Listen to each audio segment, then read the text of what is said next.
Você aprende a ser empresário quando vai à falência. Quando as coisas vão bem, você não aprende nada. Então, quando eu tinha 19 anos, minha mãe faleceu, ninguém está preparado para ficar sozinho, né? 3 anos depois, meu pai faleceu e foi quando justamente eu quebrei pela primeira vez, né? No que estou trabalhando agora, agora tenho, como você disse antes, 178 empresas. Você tem 178 empresas? 178 empresas fazem parte do meu grupo empresarial. Primeiro ano, faturamos 49 mil euros e perdemos a integridade. O segundo ano, 3 milhões e 21, 153, 254, 365 e até agora que faturamos 2.650. Eu tinha uma empresa que valia dinheiro, mas que na verdade eu não sabia quanto valia. E então houve um dia que foi para a bolsa e fiz a fusão reversa que te falei e além disso teve essa particularidade matemática e tal. E no dia seguinte tinha uma conta no banco com as ações da minha empresa que dizia que eu tinha 1 bilhão. Poxa, esse cara resolve assim, talvez eu se seguir o mesmo método, que já verão que não é nada sofisticado, que é o mais trivial do mundo, ou seja, é tentar entender e colocar bom senso nas coisas e ter algum suporte. Pessoas que têm mais conhecimento que você. Para lhe dar essas ideias de uma forma muito prática. Mas eu acho que... O que é que deveríamos entender sobre o seu passado para conhecer o José de hoje, em termos de resultados? Ou seja, o que é que devemos saber sobre o seu passado para entender sua situação atual? Bem, os resultados, no final, eu acho que não é bem o conceito, né? Ou seja, no final a vida é algo muito dinâmico e agora você pode ver o resultado de uma parte da minha vida, mas nunca se sabe, pois uma das coisas que eu sempre valorizo ou na parte alta da balança é a capacidade de ressurgir, né, do fracasso. Eu tive 2 grandes crises económicas na minha vida, ou seja, eu fiquei arruinado, como se diz popularmente, eu fiquei muito arruinado e agora, então, estou em uma fase boa economicamente, mas nada diz que eu não possa estar outra vez no submundo, né? Então, eu, como você bem diz, sim, acredito que no final você é o que a vida te deixou ser, né? No meu caso, então, tenho a particularidade ou peculiaridade de que meus pais se conheceram mais velhos. Minha mãe me teve aos 49 anos e meu pai também tinha 49, 50 anos naquela época e por esse motivo eu estive muito pouco na minha vida, né? Então quando eu tinha 19 anos, minha mãe faleceu, fiquei morando sozinho em casa e tive que um pouco me virar. E nada, 3 anos depois, meu pai faleceu e foi quando justamente eu quebrei pela primeira vez, né? Quer dizer, naquela hora, agora olhando para trás, acho que era uma criança e naquele momento eu me via forte, mas olhando para trás, agora com 46 anos, vejo que com 19 anos ninguém está preparado para ficar sozinho, né? E menos na sociedade em que vivemos, e isso é seguramente parte dos meus começos e fruto do que sou hoje em dia, sem nenhuma dúvida. Quando você estava no ensino médio ou na escola, você tinha na sua cabeça que queria ser empreendedor, empresário, ou foi algo que surgiu mais porque a vida colocou isso na sua frente? Bom, eu não sou empresário por vocação, eu sou empresário por obrigação. Ou seja, no final, como te digo, com 17 anos detectam um câncer, um tumor, naquele caso, a minha mãe. Eu morava com ela, meus pais eram separados e nesse momento então eu fico cuidando dela até que ela morre, quando eu tenho 19 anos. Faltava um ano para eu terminar a faculdade. Eu tinha 20 anos e faltava um ano para terminar a faculdade e fui estagiar em uma empresa e o cara que me contratou, basicamente, depois de 6 meses, me demitiu, dizendo que eu não servia para trabalhar. Bom, em parte ele tinha certa razão, né? Eu me senti muito crítico, né? No sentido de que eu sou uma pessoa que tem muito senso comum, né? Eu acho que a sociedade e as pessoas nos protegemos atrás de vários tipos de normas, né? As de primeiro nível são as normas naturais, né? A sobrevivência, comer, respirar, o que te leva a viver em sociedade, né? E a segunda regra que nós humanos implementamos foi porque já superamos as primeiras regras, né? Quando já temos garantida a comida e o sustento e a casa e não nos molhamos, então estabelecemos uma série de normas, não é? Pois os empregos, as políticas, toda essa série de normas que no final algumas fazem sentido e outras não é? E então, no final, naquele momento, a única coisa que eu vi foi seguir as primeiras normas, né? Eu precisava sobreviver. E aquele homem, então, queria que eu fizesse coisas que, do meu ponto de vista, ou o meu critério, dizia, olha, é que isso eu não vou fazer porque não faz sentido o que você está me pedindo. Mas pode ter um chefe, mas pode ser idiota. E no meu caso não é que eu fosse idiota, mas ele me pedia para fazer coisas que eu não estava bem alinhado com seus modos de pensar. Então eu, obviamente, dizia a ele, eu tenho um jeito de ser um pouco abrupto nesse sentido e isso não agradava a ele. E como ele não gostava, me demitiu e me disse, e saiba que você não serve para trabalhar e vai morrer de fome. Então, naquela noite eu não dormi e disse, droga, se esse cara que me contratou e me demitiu e tem mais experiência que eu, que é um cara adulto e eu tinha certo respeito por ele, então devo estar fazendo algo errado que faz com que eu não sirva para trabalhar. E então eu fundei minha primeira empresa por isso. Esse foi o seu primeiro empreendimento? Já uma empresa diretamente? Bom, eu sei em que em específico eu sempre... eu não me considero uma pessoa inteligente de modo algum, não sou nem mesmo muito esperto, sou mais teimoso, não é? Então eu sempre me virei, também porque meus pais não eram os mais ricos do bairro, né? E então, olha, meu primeiro empreendimento foi especificamente aquilo, foi que eu fiz. Você está apontando para um cartaz de formatura em Engenharia Elétrica. Ah, sim, sim. De que universidade? Da Politécnica da Catalunha? Sim, de fato. A foto do quadro, né? Quando você terminava a faculdade, cobravam 4.000 pesetas para tirar uma foto e te dar este cartaz. E eu disse, poxa, tá bom, eu faço outro ou eu mesmo faço? Eu me juntei a um amigo e, poxa, então ganhei meu primeiro 1 milhão de pesetas com essa bobagem, sabe? Do cartazinho. A partir disso comecei a trabalhar, fui demitido e a partir daí eu criei a primeira empresa ou companhia, o primeiro trabalho onde montava alguns equipamentos que eram baterias de condensadores que paravam o medidor de energia elétrica das empresas e faziam com que economizassem dinheiro. Então criei o cenário. Uma das coisas importantes nos negócios é que seu custo nunca esteja atrelado à sua venda.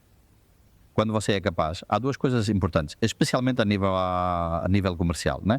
Que o seu custo não esteja indexado à sua venda e que o seu cliente não possa compará-lo. Os seres humanos são idiotas.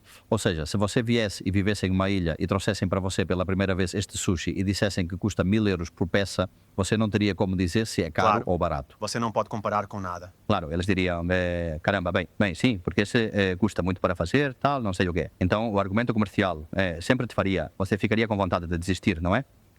Pois eu criei um modelo de negócio onde o meu custo não tinha nada a ver com o preço que recebia do meu cliente. Ou seja, eu dizia, você vai economizar 1 milhão de pesetas, você vai me pagar o que economizar durante um ano em troca de eu resolver seu problema. Você esquece do seu problema, agora o seu problema é meu. Então, montamos alguns equipamentos que na época nos custavam 100.000 pesetas e os vendíamos por 1 milhão, 1 milhão e meio. No final, o que eu conseguia com o modelo de negócio que eu idealizei era que eu colocava um sistema nas empresas de forma que parava o contador de maneira legal e fazia elas economizarem dinheiro, né? Então, qual foi a virtude daquele modelo de negócio? Primeiro, que o preço que eu pagava pelos equipamentos não tinha nada a ver com o preço pelo qual eu poderia vendê-los. Segundo, que o cliente não poderia comparar. Terceiro, que era escalável. Então, essas três coisas ficaram muito gravadas na minha mente desde o início. Olha, eu comecei muito bem, sabe, fazendo isso, e criei minha primeira empresa, acabei comprando para mim um Z3 com 21 anos, naquela época era o máximo do máximo do máximo, né? E quando você dizia que esta empresa estava indo muito bem, quais números você estava trabalhando para que as pessoas entendam o que naquele momento era uma situação de sucesso para você? O problema é que eu vou ter que dizer a você em pesetas. Pois fazemos a tradução. Bem, então no final eu ganhava naquele momento, faturava naquele momento 5 ou 6 milhões de euros por ano de pesetas. e praticamente 70% era margem. Uau. Com isso, 6 milhões de pesetas são 36 mil euros. Neste momento, não é muito representativo, mas tenha em mente que no ano que eu estou falando, que era o 2099 ou 2000, com 20 mil euros ou com 3 milhões de pesetas, você comprava um Z3 conversível, que era o máximo, sabe? Então, eu acho que naquela época era muito dinheiro. Sim, é verdade que aí cometi meu primeiro erro, né? Porque mesmo tendo visto essas 3 coisas que me levaram ao sucesso, naquele momento não era capaz de identificá-las, né? Que é um pouco do que estávamos falando antes, né? Porque você acha que tem a obrigação de compartilhar com as pessoas seus conhecimentos. Pois é, porque agora eu tenho uma capacidade de ver as coisas muito rápido. Que com 21 anos os via, mas demorava muito mais, não? Então, qual é o erro que cometo nesse momento? Pois é, olha, o erro é tão bobo como que começava a fazer esses trabalhos e então, dado que já estava na empresa, pois vinha o da empresa e me dizia: ei, já que você está aqui, por que não puxa uma linha elétrica que vá deste ponto a este ponto? E já que você está aqui, e já que você está aqui... E quando percebi, tinha 70 empregados com 23 anos. Então, nesse momento, meu pai falece e, obviamente, o mundo desaba sobre mim. Quer dizer, naquele momento eu não diria que fiquei deprimido, mas sim que tinha acabado de perder minha mãe, perdi meu pai, meus irmãos eram todos mais velhos e não tinha muita relação. Eu não os via todo dia, para nos entendermos, não? Então, houve um momento na minha vida que eu andava pela rua e me sentia muito sozinho. É verdade que durante o resto da minha vida também me senti muito sozinho, sabe? Tipo, mesmo tendo família e tal, é verdade que minha sensação de solidão no mundo, uma vez que meus pais se foram, têm crescido ao longo do tempo, não é? E um pouco o tema este que falávamos antes da manipulação que meu pai fazia comigo, não é? Meu pai jogava muito de me manipular, me fazendo sentir bem quando eu sabia que ele estava orgulhoso de mim, não é? Então ele nem me dizia, mas conseguia fazer com que eu mostrasse o melhor de mim mesmo sem nem precisar me pedir, né?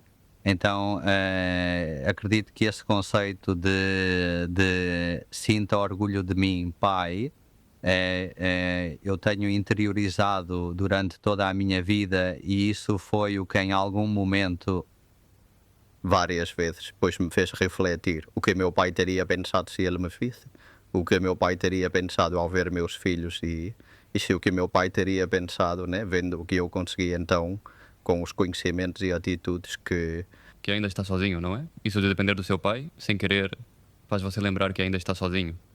Sim, claro. Eu na verdade... Acho que de certa forma eu deveria ir a um psicólogo às vezes, porque tem vezes que eu penso nisso, né? E eu, de fato, quando eu tomei consciência da minha vida com 12, 13 anos, já percebi que meus pais eram mais velhos e eu me lembro de pequeno chorar, né? Dizer, poxa, meus pais vão morrer. E eu já via isso vindo, porque eu me lembro dos meus pais, as pessoas pensavam que eram meus avós, para você ter uma ideia. No ano 2 anos 80, uma pessoa de 70 anos era muito velha. Hoje em dia as pessoas se cuidam muito mais e essa coisa de que os 20 são os 30 e que os 40 são os antigos, tal, pois de certa forma é verdade, porque eu me lembro do meu pai que era uma pessoa mais velha, cara, sabe? Então isso eu acho que já me traumatizou desde pequeno. Eu já havia claro que não ia poder aproveitar deles por muito tempo e isso me marcou. E eu acho que ainda tenho isso dentro de mim de alguma forma, né? No sentido de querer que, de uma forma ou de outra, acreditar que estão me vendo ou que estão presentes em parte do meu sucesso. Quer dizer, tipo, às vezes você age tentando provar algo para o seu pai, né? Mesmo que ele não esteja aqui. Bom, no final, você sempre age por inércia, né? Quando você se formou como pessoa e tem valores, conhecimentos e uma maneira de fazer as coisas, é muito difícil mudar isso, né? Ou seja, você já se formou assim e vai por inércia na vida, né? Então, eu cresci assim, tentando agradar ao meu pai e minha mãe, e eu acho que continuo fazendo isso hoje em dia, mesmo sem tê-los, sem dúvida, né? Então, como eu te dizia, o primeiro erro que cometi foi começar um negócio, contratar funcionários sem ter a menor ideia, porque não tinha a menor ideia diretamente. E isso, né? Agradecemos todos a educação que recebemos, né? Que saímos do ensino médio e não sabemos interpretar uma folha de pagamento, né? Quer dizer, eu me lembro do primeiro dia que paguei um recibo de segurança social que eu disse, isso é uma piada ou o quê? Quer dizer, me parecia um absurdo, sabe? Ao dia em que você recebe seu primeiro contra-cheque e vê que te ferraram em 50%, você diz, desculpa, alguém pode me explicar? Porque é que me parece espetacular. Passamos, né, anos e anos, né, aprendendo e memorizando quais são as partes de um vulcão e não nos explicam que vão nos ferrar 50% do dinheiro. Ou seja, por favor, me parece uma piada. Quando você contrata uma pessoa, até que ponto você presta atenção na parte académica, nos títulos que a pessoa possui? Bom, eu é que, como eu te digo, acredito muito pouco na formação e na educação. Ou seja, eu acho que a educação é dada na escola e tem que te dar alguns valores, tanto na escola quanto em casa, mas eu, por exemplo, se meus filhos tiram mais de 7, eu fico bravo, porque textualmente, além disso, eles sabem que precisam tirar entre 5 e 7, porque precisam tirar mais que 5. O que não vamos ficar aqui é dando a moral, sabe? Mas se tirarem mais de 7 é que perderam tempo de infância para brincar memorizando bobagens. E entre nós, quer dizer, é que para memorizar bobagens hoje em dia já existe o chat de GPT e tem o Google. Então, eu acho que devemos ensinar as pessoas a se desenvolverem e saberem se virar, né? Eu tenho uma frase muito icónica entre meus funcionários, que além disso tenho nas paredes dos meus escritórios e tudo mais, que é o BLV, né? Que é se vir, que é a melhor forma de delegar, né? Quando você vem alguém e começa a perguntar, você diz, ei cara, eu te contrato para você se virar. Se eu tiver que resolver o problema para você, faça eu mesmo, que sabe? Eu já sei fazer. Então, se vire. Eu nunca fico bravo com alguém que toma decisões. Ou seja, posso discutir uma má decisão, posso entender melhor um erro e uma má decisão do que uma não decisão. Isso me parece imperdoável. Ou seja, que haja pessoas que simplesmente passam o dia perguntando ao seu superior, e o que é que eu faço e o que é que eu faço? Olha, cara, você está aqui para tomar decisões. Se você não toma decisões, eu não preciso de você, sabe? Então, eu acho que assim, saber delegar é muito importante. Muitas pessoas não sabem fazer ou não confiam, sabe? Não confiam em quem está abaixo delas. É uma das coisas mais importantes para a terceira virtude de um negócio que eu te falei. A primeira é que o preço dos seus serviços não esteja atrelado aos seus custos. A segunda, não que seja difícil para o seu cliente comparar seus preços ou seus serviços. E o terceiro é que o projeto seja escalável. E o projeto é escalável sempre que você possa delegar, porque no final você está limitado por um conceito temporal. Ou seja, sua vida, como a minha, como a dele, são 24 horas. Se você não for capaz de ganhar horas montando equipe, nunca vai escalar o seu negócio. E isso é muito importante. Para que as pessoas possam... porque há muitas pessoas que não te conhecem, José, e deveriam conhecer mais sobre o que você está vivendo atualmente para entender suas decisões. Você atualmente, para que possa entender um pouco a sua situação no nível das empresas. Ou seja, o que é que você tem quando olha para as suas empresas? Quer dizer, quantas empresas você tem, como elas estão organizadas? E acima de tudo, uma coisa que pude descobrir outro dia, tomando café da manhã com você, foi o que você me disse sobre o tema das ligações e o tema do pouco tempo. Que mesmo que fosse, parece algo irónico. Até mesmo todo o tamanho que você vai dizer que tem de empresas, o pouco tempo que isso toma no seu dia-a-dia. Se você puder contar e apresentar um pouco para que as pessoas possam ter uma ideia. Bom, no final um pouco é o resumo de ter a capacidade de encontrar pessoas válidas que normalmente sabem mais do que você em suas áreas e que você seja capaz de delegar. Eu somente conheço 2 tipos de amigos, de empregados, de conhecidos, os que já te decepcionaram e os que ainda vão te decepcionar. Tipo, e a mesma frase que você pode usar para os motociclistas. Existem 2 tipos de motociclistas, os que já caíram e os que vão cair. eu tenho muitas pessoas que falharam comigo no caminho, muitas pessoas, mas tenho a capacidade de continuar acreditando nas pessoas, porque no final, quando movo a bolsa, digo, poxa, não está tão ruim a bolsa, sabe? Sim, tenho que assumir que alguém te rouba, que alguém te engana, que alguém te trai. Nunca vi as pessoas correrem tanto como quando você fica arruinado. É curioso, né? Nunca vi as pessoas correrem e fugirem, seus grandes amigos que prometeram amor eterno, até que você fique arruinado. E então, você diz, caramba, percebe ou não? No final, eu acho que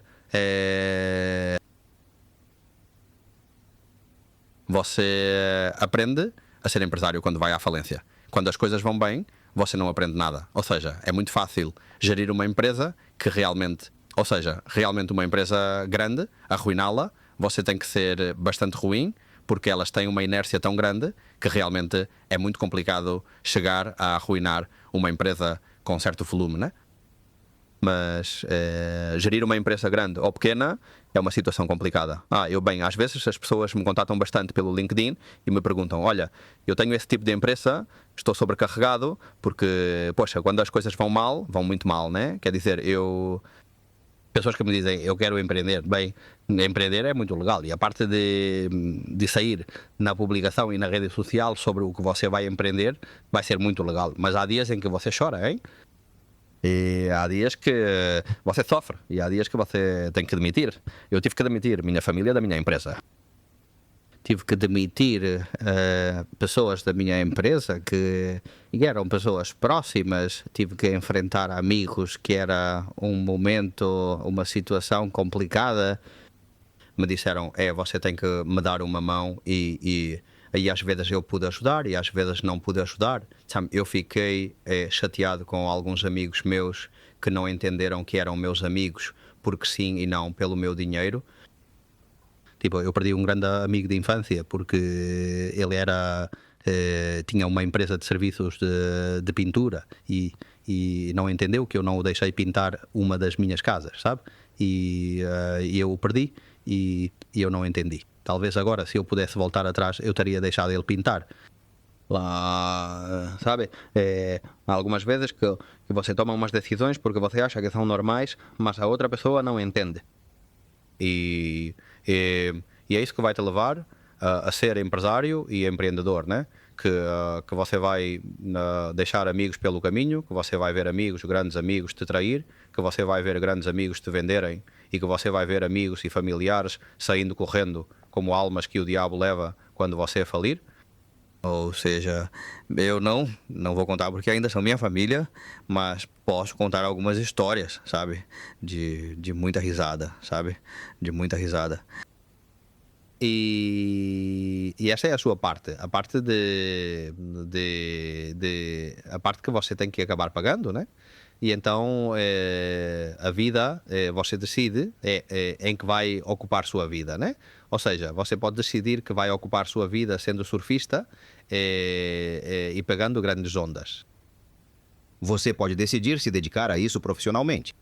Mas tudo tem suas consequências. Quer dizer, se você quer ser um empresário, vai ter que sacrificar parte da sua vida pessoal para ser um grande empresário e se destacar. Senão, você vai ser um empresário, né? Quer dizer, e não há nada nem bom nem ruim, simplesmente você tem que decidir em qual parte do baralho quer jogar. Porque se você quiser brincar de estar na primeira, todos que eu conheço que jogam na primeira condenaram durante uma parte da sua vida, uma parte pessoal bastante importante. É assim.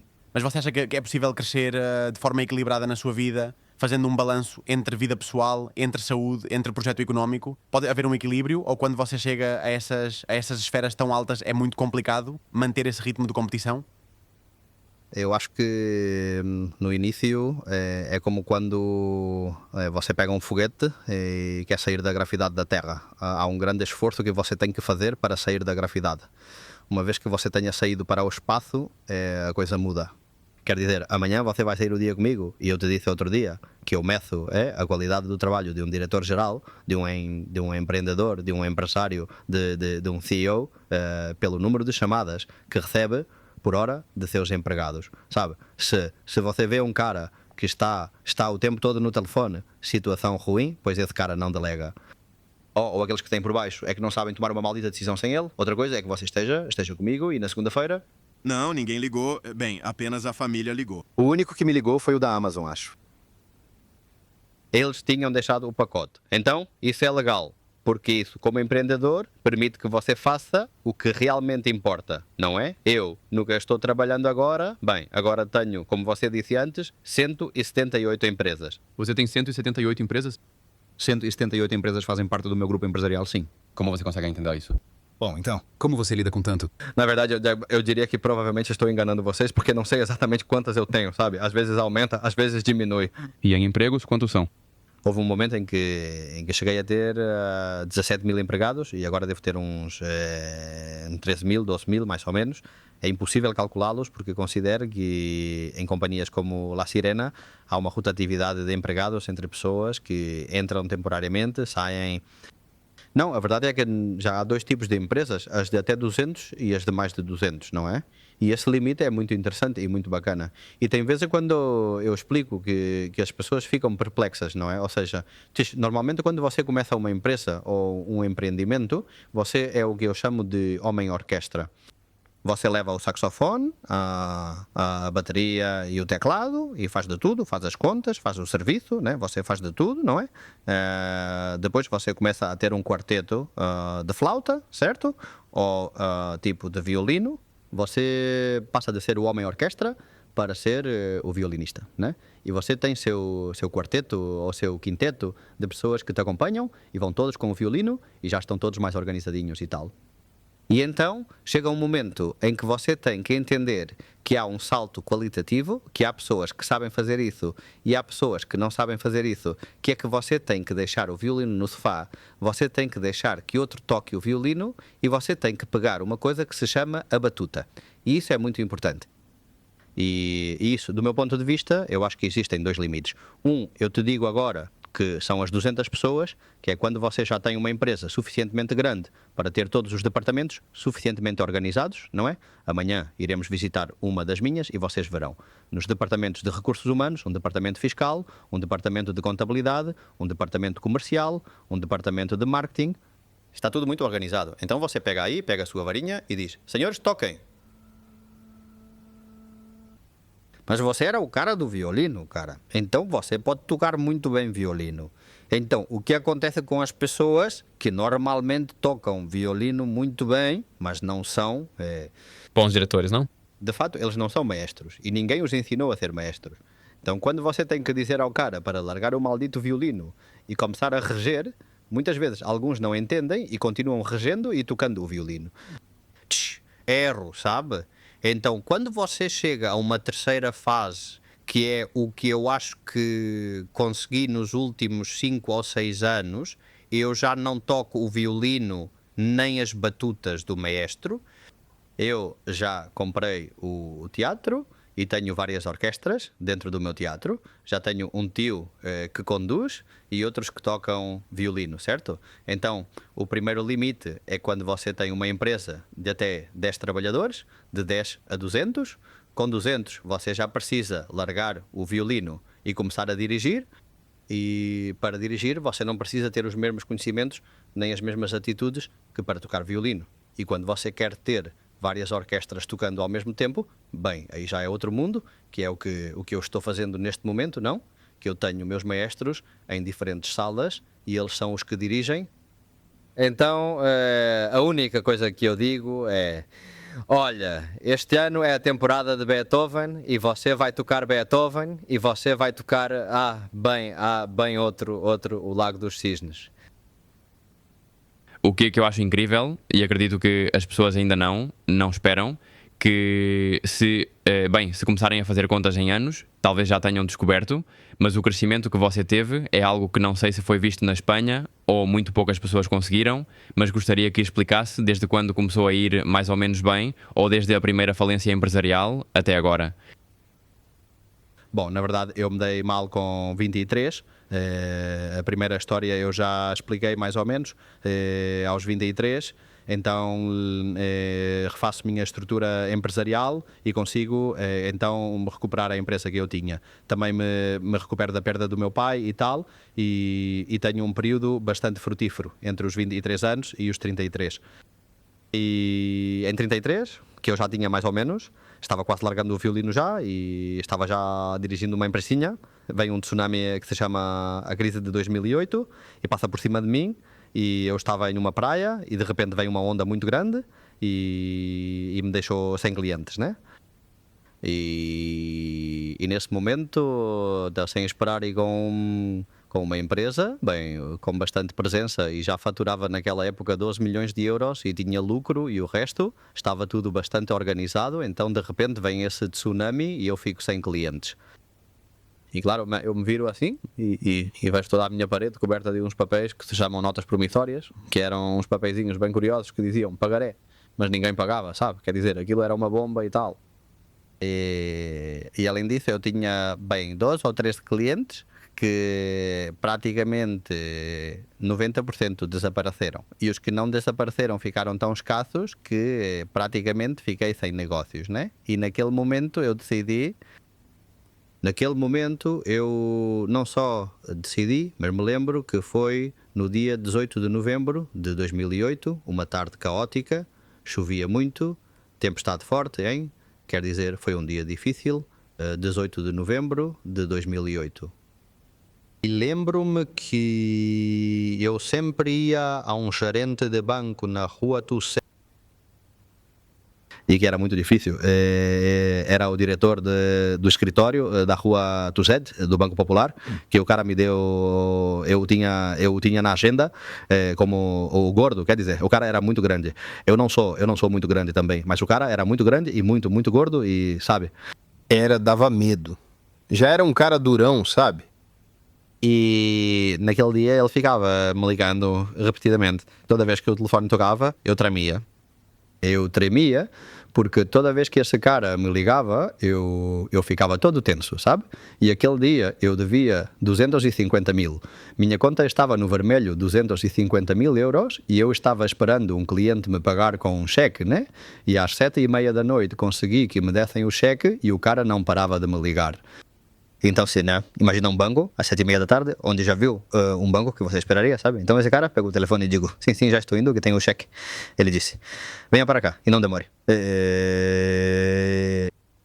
E fui para lá e dei o cheque para ele. E não sei se vocês se lembram, mas no Banco Popular também andam umas máquinas que quando fazia o depósito, a máquina fazia tititá, titititititi. O banco, o som do banco. O som do banco, sabe? E então eles faziam a anotação na conta e comiam o cheque, né? E pegavam meu cheque de 250 mil e eu ia mais, contente aqui que um passarinho. Ele come. O cara fica me olhando e me diz, você me deve 30 mil. Eu, não me foda, cara. Eu pensava, sim, todos os 150 mil. Então, eu devo ter feito uma cara tão louca, que o cara me olhou, né? E suponho que ele teve um ataque de compaixão e me disse, anda bem, vamos tomar algo aqui no bar. E ele me levou ao bar da esquina. E eu estava acabado, imagina, sabe? Ou seja, já não tinha que voltar a receber até o mês seguinte e eu devia 30 mil ao gordo. Ou seja, aquilo era muito louco, muito louco. Olha, eu não sei se ele quer me levar ao bar para me matar ou o que raio ele quer. E então o cara olhou para mim de cima e disse, olha rapaz, ele disse, você está tentando apagar um incêndio de montanha com um extintor de incêndio, então pegue seu extintor e corra desse negócio já. E isso foi no meu aniversário de 2008. Hostia. Eu fui tremendo para casa, ensopado, porque chovia muito. Naquele momento o cobrador estava me perseguindo, eu estava muito mal financeiramente, ou seja, muito mal, estava ferrado. Depois contamos sobre o cobrador, que também foi muito curioso. Contexto pessoal, você ia ter um filho, não é? Bem, minha esposa estava grávida dos meus gêmeos. O que passava pela sua cabeça? Bem, minha cabeça estava na mesma situação. Por isso, muitas vezes eu respondo às pessoas que me contatam pelo LinkedIn, porque eu sei o quão ruim é passar por isso. No momento em que os credores te perseguem, você faz todo o possível no mundo inteiro para tentar pagar e ficar bem com as pessoas e não consegue. E além disso, o banco se aproveita, porque claro, quando você está ferrado, o banco te cobra umas taxas absurdas. Aqueles 30 mil eram taxa, tá? Ou seja, não é que eu devia 30 mil ou algo assim. Claro, por ter estado no vermelho, te cobram uma grana. Então, o cara me disse, olha, você tem me falado que queria montar uma empresa de eletricidade ou algo assim? Cara, saia daqui com o seu maldito extintor, é que você vai pegar fogo. Ou seja, você para de fazer besteira, porque cada vez que você vem aqui, me deve mais dinheiro.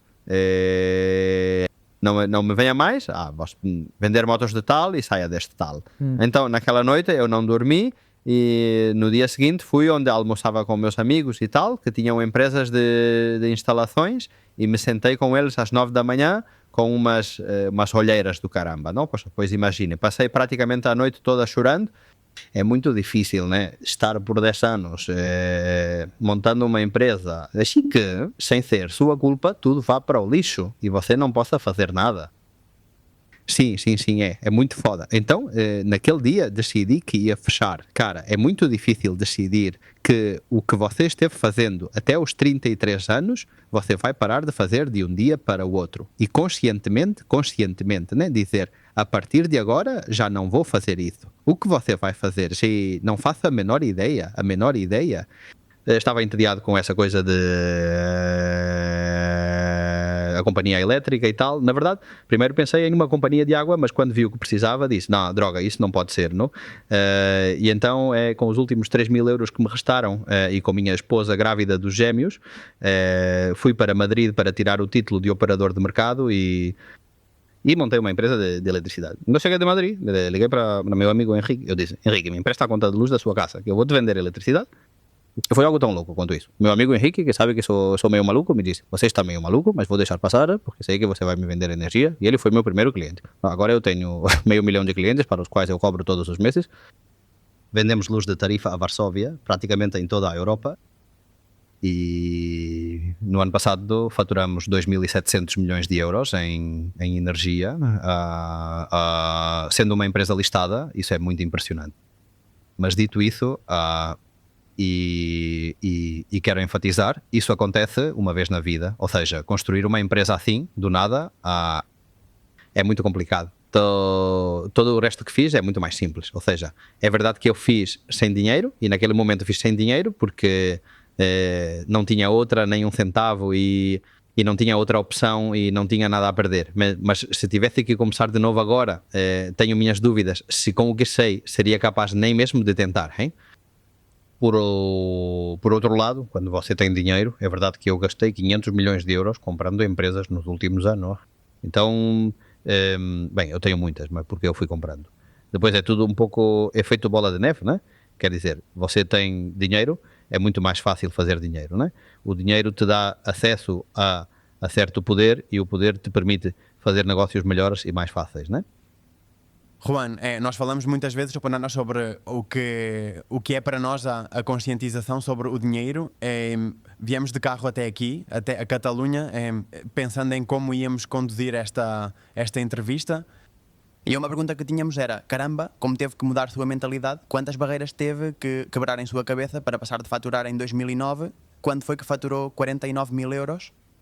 Seu primeiro ano mas 2009, 49 mil no ano passado, 2 bilhões e 700 milhões. Ou seja, sua percepção em relação ao dinheiro, em relação aos rendimentos, você teve que romper 400 mil tetos para cima. Ou seja, porque eu agora mesmo passar de 1000 para 2000, já para mim é um teto que tenho que romper. Para 3000, outro teto. Então, como...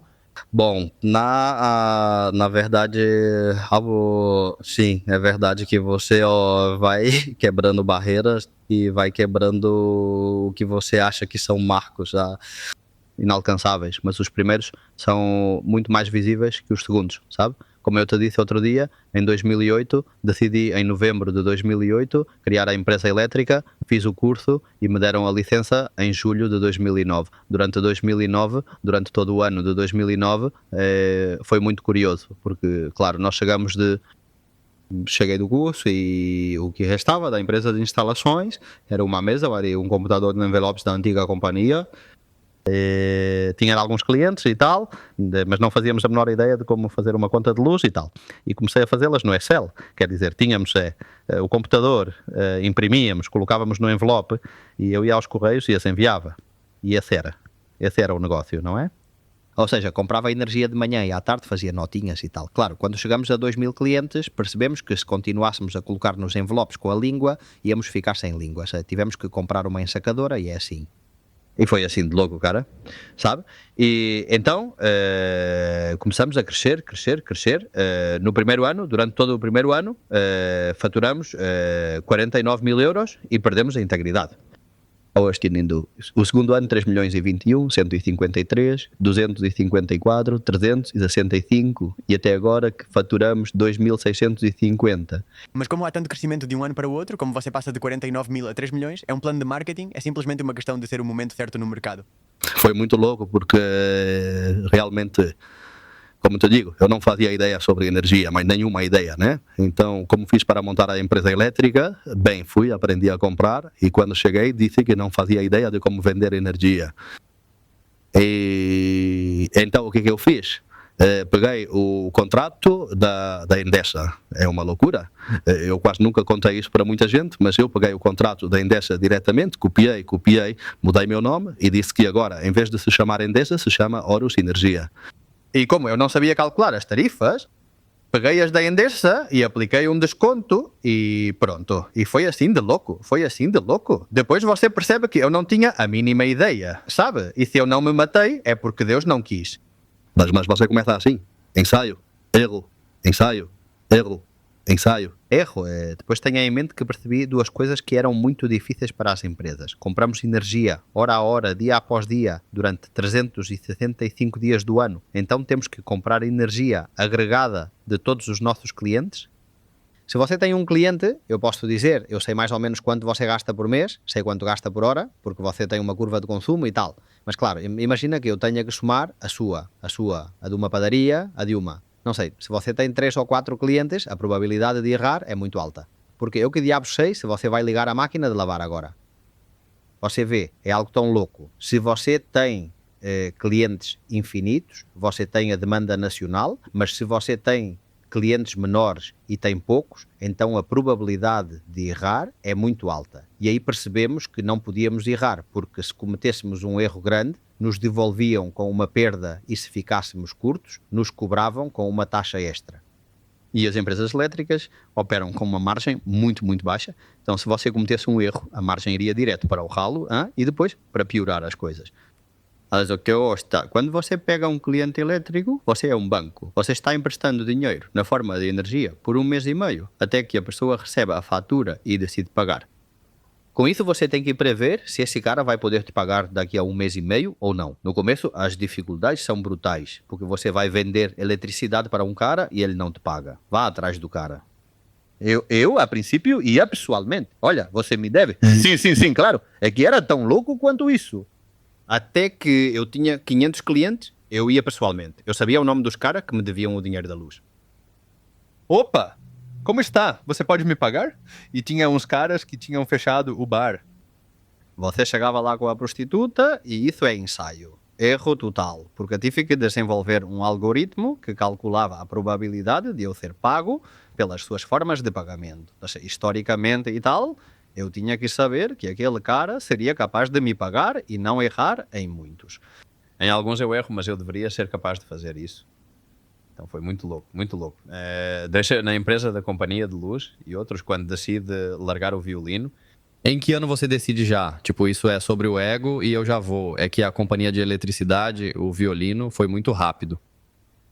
Claro, é que você tem que considerar que passar de 49 a 3 milhões, 49 mil a 3 milhões, implicava que... É verdade que na empresa de energia eu tive que continuar tocando violino por um tempo, porque não tinha dinheiro para comprar o sistema de informática. Então eu tive que contratar um técnico, ficar ao lado, como vocês fizeram de forma autodidata, e dizer, olha, quero que toda vez que eu apertar aqui o botão, ali apareça não sei o quê, sabe? Tivemos que desenvolver o sistema de informática das 3 coisas importantes da companhia de luz do zero. Foi muito louco. O algoritmo da pressão da demanda, que calculava quanto meus clientes gastavam, o algoritmo de previsão de cobrança, que era algo bastante importante, e um sistema de faturamento, porque claro, você imagina, eu tenho 500 mil de clientes, eu não faço 500 mil de faturas por mês, isso é automático, sabe? Se extrai as leituras dos medidores por um sistema XML, isso interpreta e gera a fatura. Então é tudo muito automático. Agora, quando você vê, é muito curioso, não é? Porque realmente somos uma fábrica de fazer faturas, mas caramba, quando chegamos do nada e só tínhamos uma mesa, envelopes e um computador, aquilo era muito louco. Por isso eu te digo que se agora eu tivesse que começar a empresa elétrica de novo, com o que eu sei, diria, cara, você está louco, José. Às vezes você está como uma onda, está como uma loucura. Então eu fiquei tocando violino até faturarmos 20 e poucos milhões, mais ou menos nos 3 primeiros anos. Tipo, com o que você sabe agora, em que você começaria se tudo fosse por água abaixo? Olha, eu invisto em coisas que têm certas peculiaridades ou particularidades. O preço é importante, não poder comparar é importante, ser escalável é importante. Quer dizer, eu não investiria em uma empresa de pintura, porque isso é pouco atraente, cara. As pessoas te chamam porque você pinta bem, sabe? Isso é difícil de vender e pouco comercializável. Porque se um dia você quiser vender a empresa, como você vai convencer alguém a comprar a empresa de você? Quer dizer, ele ficaria na mesma situação? Ou como você vai convencer seus clientes de que não devem mais ligar para você, mas para ele? Por outro lado, se você tem uma empresa de moinhos de vento, o cara que compra os moinhos de vento não se importa se você vai ou não, entende? Então, há uma série de empresas que são muito evidentes, que são escaláveis, e há outras que não são escaláveis. Em linhas gerais, para que as pessoas entendam o que eu não gosto, é o que depende do pessoal. Ou seja, todos os serviços profissionais associados a uma profissão, para mim, são complicados e pouco escaláveis. Você é advogado e monta um escritório de advocacia, para escalá-lo, você tem que contratar mais advogados ou não tem outra opção. Por outro lado, se você tem uma fábrica de fazer sushi e uma máquina, se quiser escalá-la, compra outra máquina, entende? Há coisas que são mais escaláveis do que outras. O que eu faria de novo? Olha, é que eu já te disse antes que não sou muito inteligente.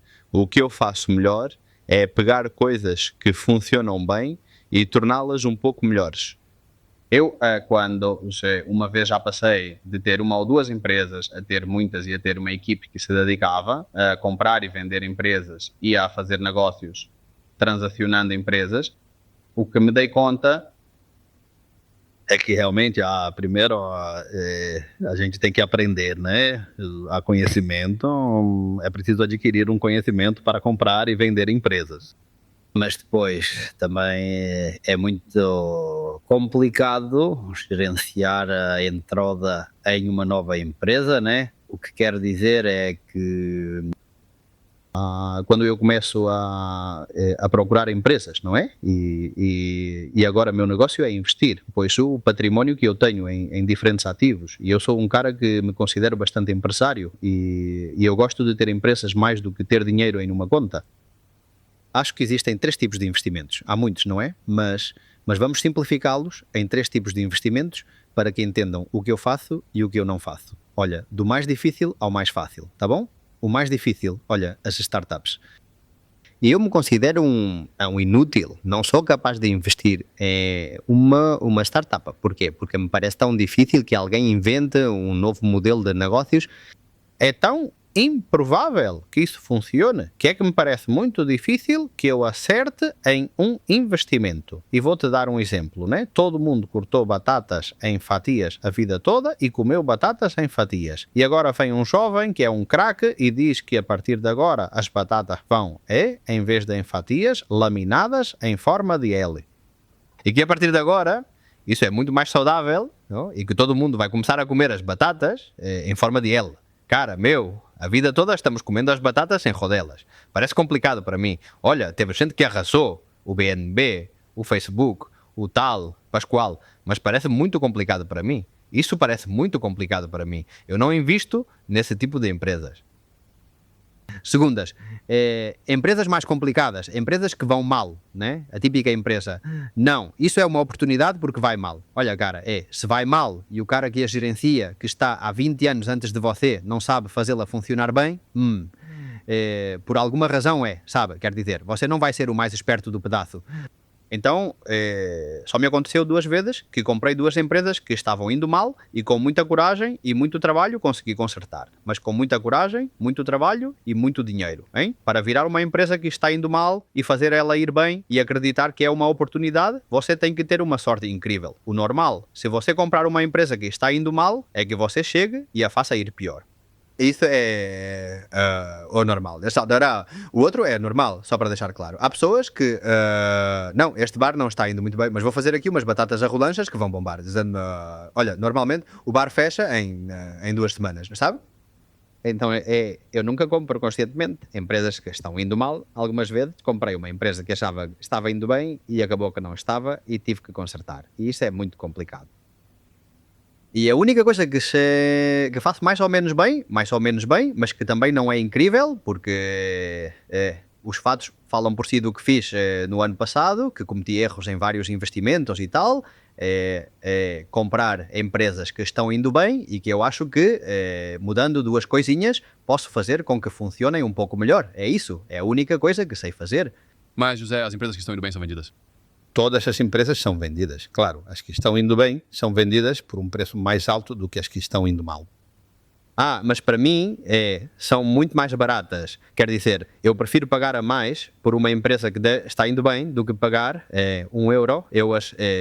Os maiores fracassos empresariais que eu tive foram por empresas que estavam indo mal e que eu acreditei que eu seria tão bom que eu ia consertá-las.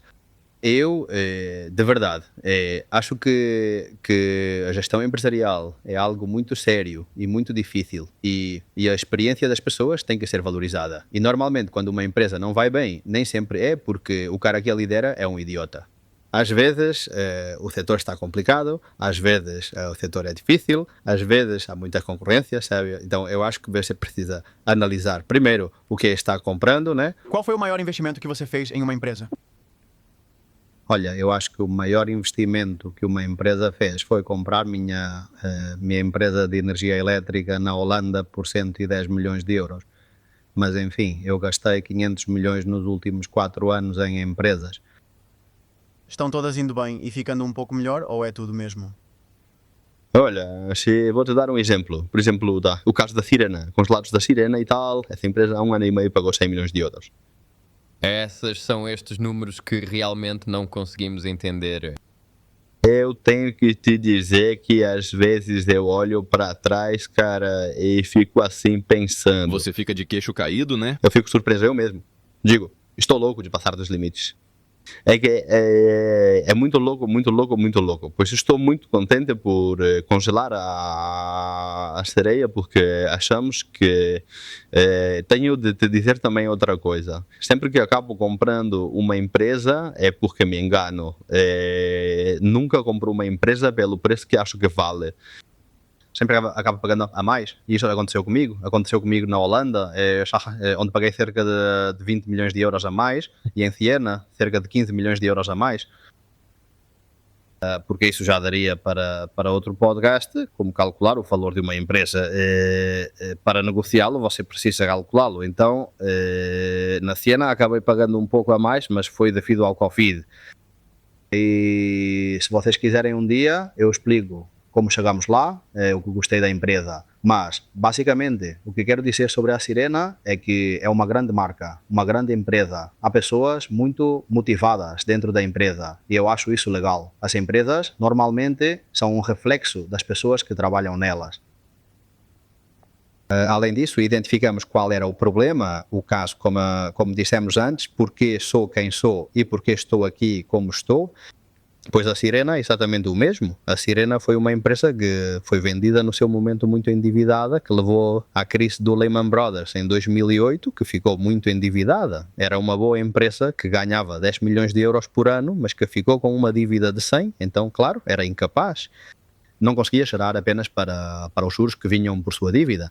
Então tiveram que fazer uma limpeza da dívida primeiro e depois, uma vez que foram limpando essa dívida, chegou um momento em que essa empresa já voltou a ser rentável e não tinha dívida, e então eu a comprei por 100 milhões. Mas o que aconteceu?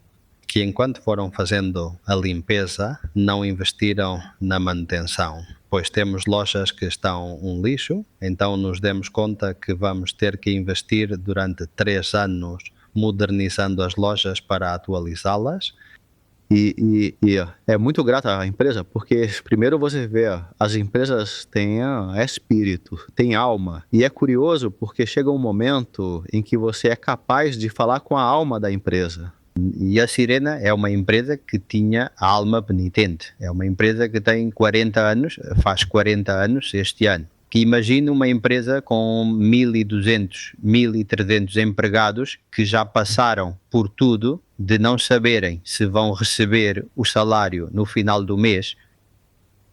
Pessoal, há muitas famílias lá, pessoas que pagam sua hipoteca, que têm se esforçado, pessoas que, quando você está há 20 anos em uma empresa, você não quer sair e dá a sua vida pela empresa. Há pessoas muito envolvidas na empresa e agora é uma alma grata, porque essas mesmas pessoas, esta semana abrimos um novo modelo supermercado que funcionou muito bem e te veem pela empresa e te dizem, poxa, já era hora de vir uma propriedade e investir na empresa. E isso é legal porque é satisfatório ver que o seu trabalho ajuda as pessoas a se desenvolverem. Eu acho que o trabalho dignifica o trabalho, dignifica.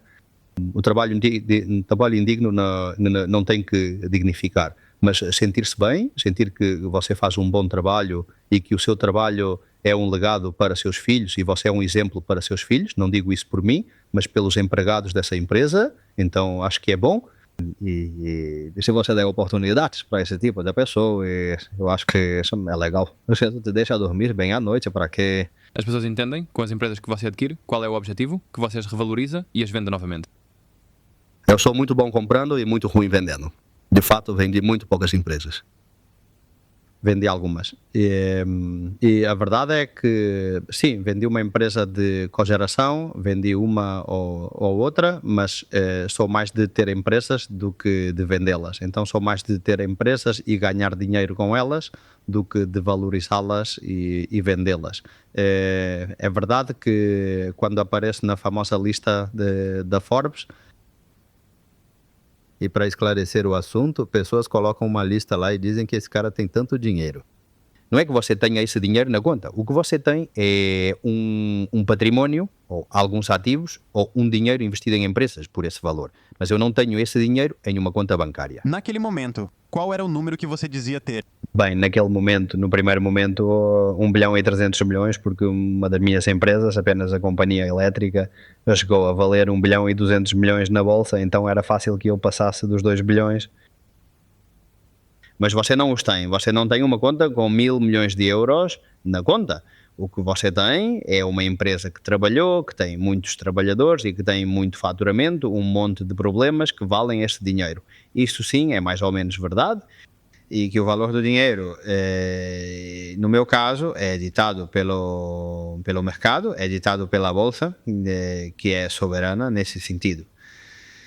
Mas, claro, um dos problemas que existem é que muitas vezes você está nessa lista e às vezes tem que estar lá, tem que estar mais para cima, mais para baixo.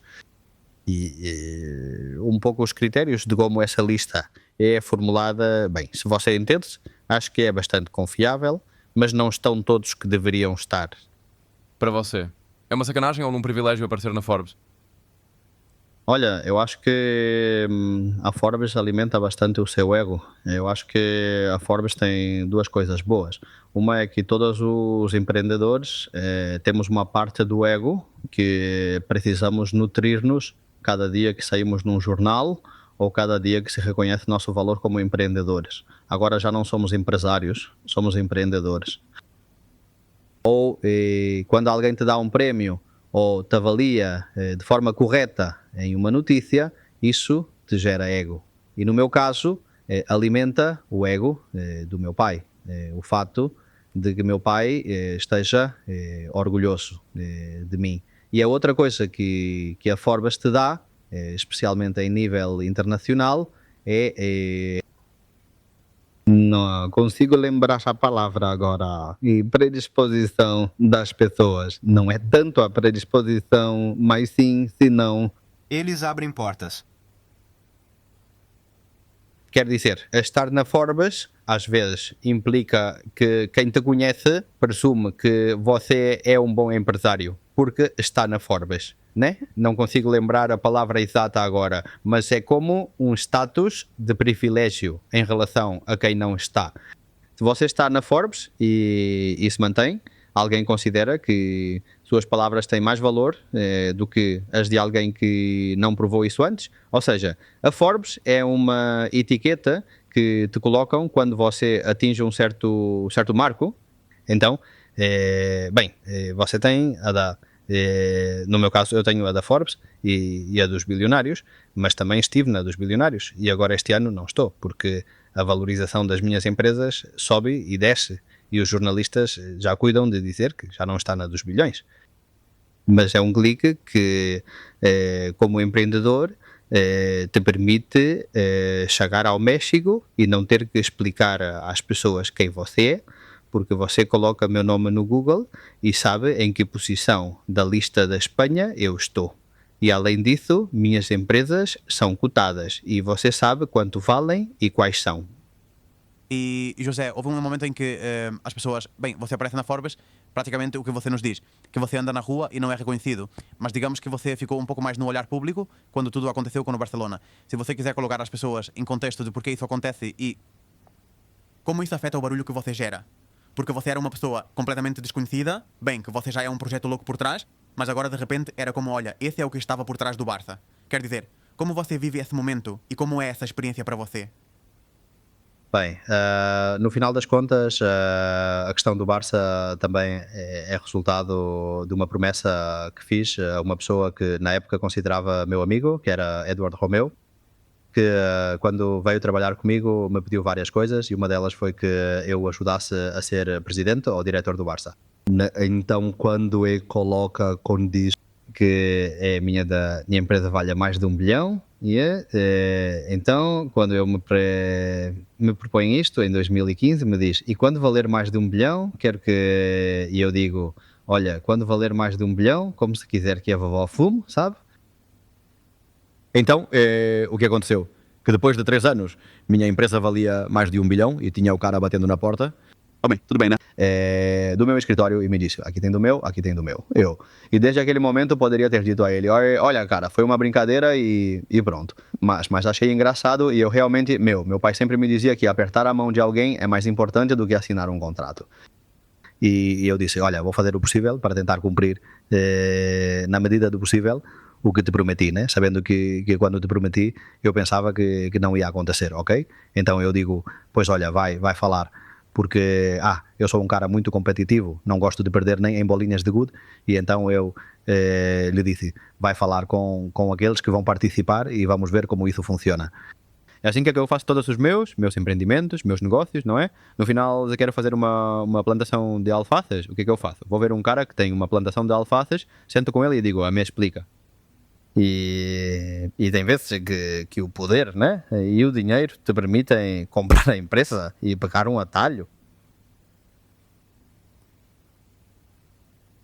Pois eu compro de você. Era brincadeira, né? Vou-te convidar para jantar. Não, me traga um momento que eu compro a empresa de você. Então é muito mais rápido. São como atalhos, né? Do lado caro, sabe? De poço em poço e dirás, pois é a minha vez. E então eu disse, então vá falar com uns com outros. E então, voltei a reunir com vários candidatos e um deles foi Laporta. O Laporta praticamente nos deu um pé na bunda, basicamente nos disse que não precisava de ajuda e que já tinha a diretoria. Se vocês repararem, quando ele ganha as eleições, nós não estamos no champanhe e nas histórias, né? Não fomos convidados porque não fazíamos parte da diretoria. Então, em uma dessas reuniões, discutindo sobre a garantia, porque era muito louco, no Barça deixam você se apresentar sem ter a garantia. No Madrid não funciona assim. No Madrid você tem a garantia e se apresenta, mas no Barça você se apresenta, não tem a garantia e quando ganha, você a procura. Isso é muito crazy, sabe? É tipo uma loucura de primeira, sabe? E aí eu falo pra ele, cara, eu falo, eu não entendo muito disso, mas de garantias financeiras eu entendo bastante, porque, claro, na companhia elétrica, para poder comprar a energia de amanhã, eu tenho que apresentar uma garantia hoje, sabe? Então, eu de garantia, de negociar garantias, negociei muitas na minha vida, fruto do meu negócio, né? E aquele aval era um grande aval. Era um aval de 125 milhões, né? E vocês tinham que distribuir isso, os que estão na mesa? Não, os diretores da diretoria do Barça tinham que dividir, né? São 17, então teriam que colocar 125 entre 17, então 8 milhões para cada um. Mas claro, é que havia 9 que não queriam colocar dinheiro. E então, o que estava sendo dito é, esses 9 não colocam dinheiro, e é preciso encontrar 8 que coloquem os seus 8, mais os 8 desses 9. E, claro, eu dizia, cara, não me... Quer dizer, eu não sou muito bom com números, mas a matemática não fecha, sabe? E então, bom, não se preocupe, porque se eu ganhar as eleições, vou ter fila de bancos que me darão o aval. Bem, ok, a decisão é sua. Então, de fato, eu ganho as eleições, mas não havia fila de bancos, sabe? E então começamos a procurar a garantia, e a garantia não aparecia. E tudo acabou em uma noite muito louca, no notário, quebrando cofrinhos para conseguir colocar a garantia, né? Ou seja, foi muito louca. E então eu, em troca de colocar minha garantia, pedi que Eduardo Romeu fosse vice-presidente econômico do Barça. E então foi quando ele entrou na diretoria do Barça. E aquela história do balão, você consegue contar? Bom, a história do balão foi, obviamente, naquela época, para mim, eu naquela época, já estava em Fort Belvoir. Já era um empresário com certa experiência. Mas é verdade que neste país, não sei se vocês perceberam e tal, quando alguém se destaca, uma parte o negócio de que a inveja é o esporte nacional, é um pouco verdade, não é? Então, naquele momento, eu sou um cara muito de Badalona e, claro, um cara de Badalona que de repente do nada apareça e tenha não sei o quê e esteja em Fort Belvoir e não sei o quê, bom, esse cara trafica. Ou com mulheres ou com drogas. Esse cara deve fazer algo, não é? Então, disseram 2 ou 3 coisas sobre mim. Primeiro que eu era um caipira. Em segundo lugar, que traficava ou fazia coisas que não deveria. E terceiro, que na verdade não era verdade o que se dizia e que na verdade, não tinha tanto dinheiro ou que não tinha dinheiro, né? Então, no momento em que eu tenho que aterrissar lá e colocar o dinheiro do aval, então no mínimo, calei bogas. Ninguém mais disse que não tinha dinheiro, sabe? Isso eu deixei assim mesmo. E é verdade que até aquele momento era um empresário, talvez reconhecido, mas não tão aceito. Agora, a partir daquele momento, algumas pessoas quiseram fazer mais negócio comigo do que faziam anteriormente, né? Suponho que pela credibilidade, né? Porque talvez não davam como certo que eu tivesse a capacidade de oferecer a garantia que ofereci, né? E que fui eu quem ofereceu e não outra pessoa, né? Então, isso em algum momento te dá a garantia, né, ou te dá a certeza de que esse cara pode naquele momento, né? E lá eu provei e, bem, isso me serviu como uma boa campanha de marketing, porque me ajudou a calar algumas bocas e depois me ajudou a fazer negócios após aquele momento de uma forma mais fácil, né? Sim, é verdade que em alguns ambientes, me prejudicou, porque o Barça é uma máquina de lavar que centrifuga muito, sabe? Tipo, você entra lá e não sabe por onde vai sair, porque o futebol é muito complicado, mas empresarialmente, como eu não participei da gestão do Barça, entrei e rapidamente não gostei do que vi e fui embora. Não gostei do que vi, não porque vi algo ruim, viu? Mas porque eu acho que o Barça é gerido com muito pouca transparência, né? Então, nas empresas onde eu trabalho, que são listadas em bolsa e que há certos paradigmas de transparência e de como fazer uma coisa sem prejudicar a outra e um compliance e tal, estou acostumado a certas coisas que lá, não estavam. E se essas coisas não estão lá, então a probabilidade de que coisas ruins acabem acontecendo é maior. Não é que eu tenha visto coisas ruins, isso aí, mas não vi nada, hein? Mas não vi os meios que impediam que coisas ruins acontecessem. E isso foi o que me assustou e foi o que me fez eu sair do Barça. Mas de resto, bem, a verdade é que eu sou colé e deixar isso publicamente e eu acho que eu fiz um favor ao clube naquela época e feliz. E a história da Globo, como foi exatamente? Bem, a história da Glovo foi porque como ninguém me conhecia e eu estava assim de jeans e minha camiseta e toda a história e eram tipo desta noite e tínhamos que ir assinar e o notário estava esperando lá. Bem, aquilo foi espetacular, né? Toda a imprensa estava lá, pois claro, todos os diretores que iam entrando, todos os conheciam, né? Diga, não sei o quê. Claro, claro, eu entrei e ninguém me conhecia e um jornalista me diz, e você quem é? Eu disse, e nada, fiquei assim, perplexo. Disse, eu, o do Glovo. Ele diz lá, e você, o que veio fazer? Eu digo, não, vim buscar umas pizzas. E o cara diz, beleza, entra. E eu entrei. Uma coisa, o aparecer no foco, ouvi em alguma entrevista que te fizeram que algum jornalista chegou a te chantagear, não é? Bem, na Espanha o problema de algum tipo de imprensa é que cobram pelo título, né? Então, muitas vezes acontece que você lê uma manchete que é um absurdo e depois lê o artigo e não diz o que está na manchete. Mas, claro, como a internet é tão selvagem e você lê a manchete e clica e essa publicação ganha dinheiro com o clique, bem, no final é muito simples. Se você está no foco, especialmente no caso de eu estar no Barça e tal, era muito fácil colocar manchetes sobre mim que geram cliques, né? E depois há a imprensa correta e a imprensa que se dedica a vender publicidade. Se você quer sair bem, então paga a publicidade, e se quer sair mal, então não paga. Então você decide. Sim, é verdade que isso vai contra o ego, né? Quer dizer, há a imprensa que te dá um ego positivo e há gente...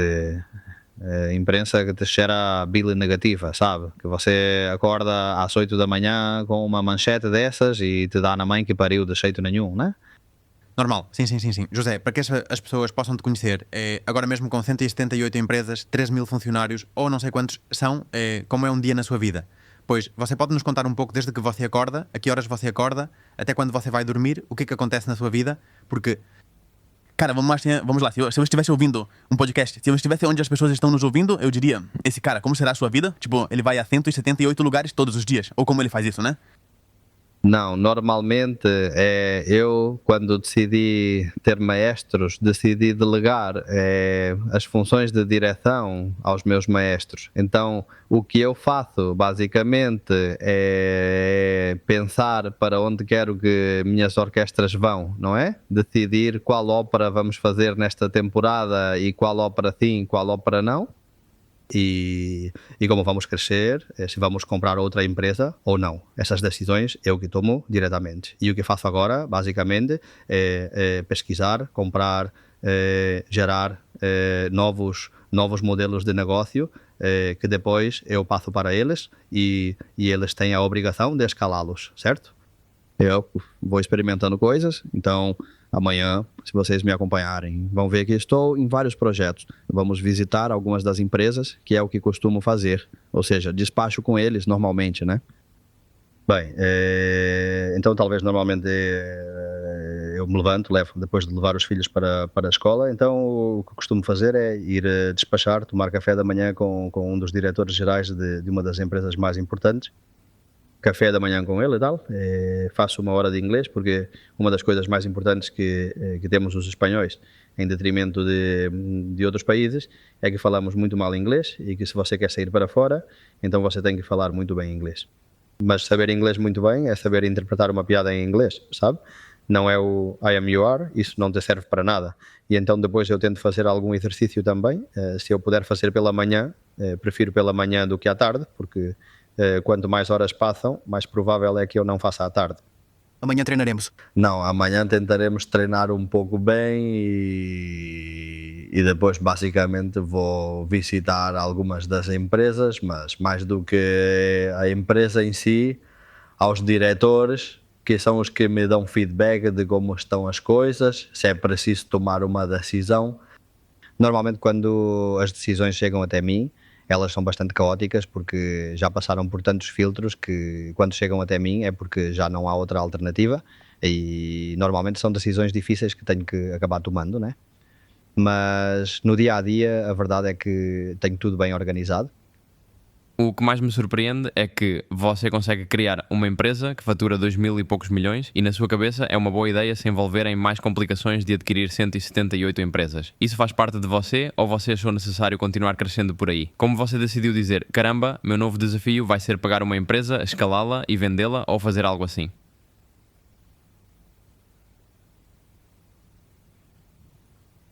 A verdade é que cada vez que passa com o passar dos anos tenho menos vontade. Quando eu tinha a idade de vocês ou um pouco mais novo, eu era um lobo insaciável. Agora sim, com certeza, a maturidade me permite tomar decisões muito mais rápidas e vejo coisas muito óbvias que olhando para trás penso, minha nossa, me deixaram até lascado. E naquele momento eu via claramente, e agora vejo claramente, que aquilo foi uma porcaria, sabe? Então agora, o que antes levava uma semana para eu tomar uma decisão, agora leva 10 minutos, mas não porque eu seja muito esperto, mas porque já passei por todas, porque já vi de tudo e porque há coisas subjetivas que agora eu percebo logo e que antes me enganavam, sabe? Bem, agora depende do que você trazer para mim. Então, eu digo a você, veja, bem, por aqui sim ou por aqui não. E a decisão é imediata. E antes levava 2 semanas, 10 mais, tomavam a decisão e eu não sabia por que a havia tomado. Quer dizer, a experiência agora é um grau para mim. A verdade é que sim, mas é certo que yo soy un drogadicto de los modelos de negocio, entonces necesito, por comparación, aplicar cosas que hago en electricidad con mi empresa médica o aplicar cosas que hago en mi empresa médica en mi empresa de alimentación o en mi empresa agrícola, ¿no? Entonces sí que haciendo una mezcla de modelos de diferentes empresas hay veces que es muy loco, ¿no? Porque dices, hostia, esto en empresas eléctricas solo lo haces tú. Y lo he hecho porque lo he copiado de otra cosa, ¿sabes? Hostia. Porque me iba bien en otro sitio. Y a mí hay muchas veces que me llaman de una... Hay veces que voy a dar clases a escuelas de negocios, ¿no? Y hay una que es muy reputada que siempre me dicen, tú tienes que hacerte el máster en la escuela de negocios de no sé qué. Y me lo regala el tío porque voy a dar clases a veces. Y digo, es que no voy a ir en mi vida. Porque si yo voy a la escuela de negocios, me vas a hacer pensar como todos los que salen de la escuela de negocios. Y mi virtud es que pienso diferente. O sea, si yo hubiera estudiado en la facultad de los de Endesa, yo tendría una empresa que se llamaría Endesa o Endesa 2. Y tengo una empresa que se llama Audax, ¿no? Y es diferente y hace cosas diferentes porque no estoy viciado, porque al final, si a ti te forman en una línea, pues vas a hacer lo mismo que te han enseñado. Pero si no te enseñan y tú eres un poco autodidacta, pues lo vas a hacer como sabes hacerlo. Y en mi caso me ha ido bien. Entonces, entre la animadversión que tengo a las formaciones estas regladas y que en mi caso me ha ido bien, pues yo prefiero ser más virgen en ese sentido, ¿no? Y, o sea, si los que salen de nuestra generación o los que van a salir en los próximos años, los próximos millonarios, ¿qué cualidades crees que van a tener? Que no, por ejemplo, que no hubieran servido tanto en tu época, a lo mejor. Pues fíjate que volvemos a la pregunta anterior, ¿eh? O sea, ¿qué ha hecho Elon Musk o Zuckerberg? Pues ha hecho una cosa que no se enseñaba en las facultades. Casi ninguno acabó sus estudios, ¿no? Zuckerberg vio claramente que esto de las redes sociales lo iba a petar. Entonces, yo creo que tienes que ser muy virgen y tienes que ser... para triunfar necesitas 5 cosas. Y si cogieras a cualquiera de mis hijos, se las sabe de memoria. Porque además se las hago recitar.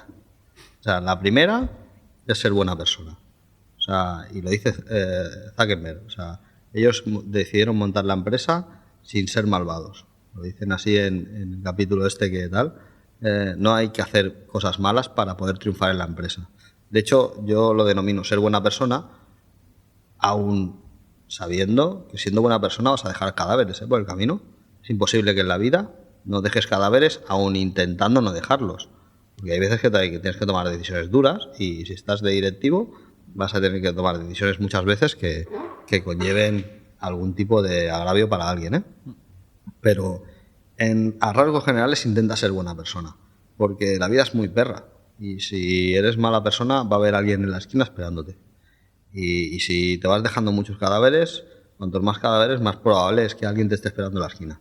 Y si te van esperando en la esquina, vas mal. Primera cosa. Y además por orden, Fijaros que os la estoy diciendo por orden. Primera cosa es intentar, dentro de que se pueda, ser buena persona. La segunda, sumar, restar, multiplicar y dividir. Para el resto tienes a Google y a ChatGPT. O sea, yo tiro mucho de ChatGPT. O sea, yo cuando tengo que tomar una decisión empresarial, se lo pregunto a ChatGPT. ¿Funciona? Mañana haremos una prueba. Vais a flipar. Vale. Vais a flipar. El otro día le dije, mira, quiero montar un modelo de negocio de alquilar techos fotovoltaicos de las empresas. ¿Para qué? Oye, mira, es que me hizo un texto y dije, coño, esto es lo que necesitaba. O sea, puto ChatGPT. Puto ChatGPT. Eso hay que preguntarle. El 4, no el 3. El 4. Puto ChatGPT 4. O sea, no aprendáis las partes de un puto volcán. Si queréis saber las partes de un volcán, miradlo en YouTube, tío. O sea, claro. Olvidaos. Entonces, no saquéis más de un 7 en la facultad. Es perder el tiempo. O sea, yo me acuerdo todavía de un amigo mío que repitió octavo de GB porque quería subir nota. Todavía me estoy riendo de él. O sea, es que, claro, ¿no? O sea, no, es que quiero repetir nota. Y quiero subir nota. ¿Subir nota de qué? Todo el culo, ¿sabes? Fatal de la cabeza. Tira para adelante. Es que es para darle una joya, ¿sabes? Luego le quitaban el bocadillo, normal. Le quitaban el bollicao, es que es normal. Total. Sumar, restar, multiplicar y dividir. Para el resto tienes a la tecnología y cada vez va a ser peor. 3. Idiomas. No sé si esto que te estoy diciendo en el 3, a lo mejor de aquí 100 años no tiene sentido. Porque a lo mejor no hace falta saber inglés. Pero en estos momentos es importante. Yo hago 1 hora de inglés cada día. Pero no 1 hora de gramática, no. Mañana verás que viene David, que es el profesor de inglés. Tenemos un profesor dentro de las compañías. Tú trabajas en mi compañía y tienes tu profesor de inglés que en función a tu nivel te dice a la hora que puedes ir a hacer inglés. Hostia. Y todos los de la compañía estudian inglés. Yo más, pues soy el CEO y entonces yo lo tengo 1 hora al día. Y este tío desayuna conmigo, mañana bajaréis y durante la hora del desayuno hablamos en inglés. Y yo hablo en inglés con mis directivos, porque aprendemos inglés, pero aprendemos a hablar inglés, no aprendemos el to be, ¿sabes? No aprendemos gramática, aprendemos a decir qué coño hemos hecho el fin de semana en inglés. Vale. Y eso, pues, la verdad es que mejoras el inglés que te cagas. La cuarta, y en eso vosotros sois especialistas y por eso estoy yo aquí, es sociabilizar. Mira, yo tengo los huevos pelados de conocer a gente mucho más inteligente que yo que viven en una cueva. Si tú eres tan inteligente y eres incapaz de sociabilizar y de comunicar, vosotros sois cracks de la comunicación. Si no eres capaz de comunicar las cosas, eres un inútil.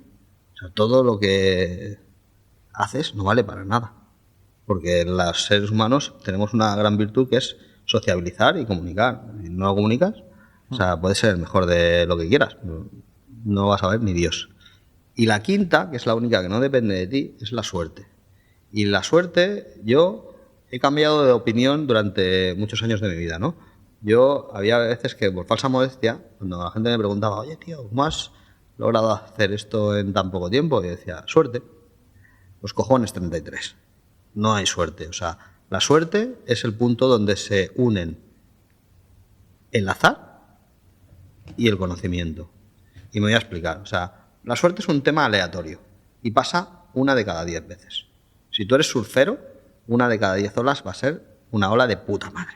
Si tú eres un tío que hace panayets, 1 de cada 10 panayets lo vas a petar. Vas a hacer la proporción exacta entre la harina, todo lo que lleva el panayet, ¿no? Si tú haces pizzas, pues lo mismo. Si tú te pasas el día durmiendo, 1 de cada 10 sueños va a ser genial. Vas a soñar con la tía que tú quieras, ¿vale? Si tú estás trabajando, 1 de cada 10 proyectos lo vas a petar. Yo, ¿por qué estoy aquí? Pues porque he hecho muchos proyectos, de los cuales el 20% catastróficos. Pero catastróficos de perder dinero, ¿eh? O sea, yo pierdo dinero normalmente. Es bastante habitual. Lo único que tengo, un grupo o una cantidad de gente que me acompaña, que son tan buenos que son capaces de minimizar mis pérdidas. Pero yo la cago estrepitosamente. El año pasado, con Ecentis, la cagué, que palmé 38 millones y medio. Hostia. O sea, y eso es público, ¿sabes? De llorar, ¿eh? De estar un mes y medio llorando. Es decir, he tirado 38 millones y medio a la basura. Claro, es que tu velocidad de facturar es muy rápida, pero la velocidad de fracasar es igual de rápida. Efectivamente. O sea, cuando invierto.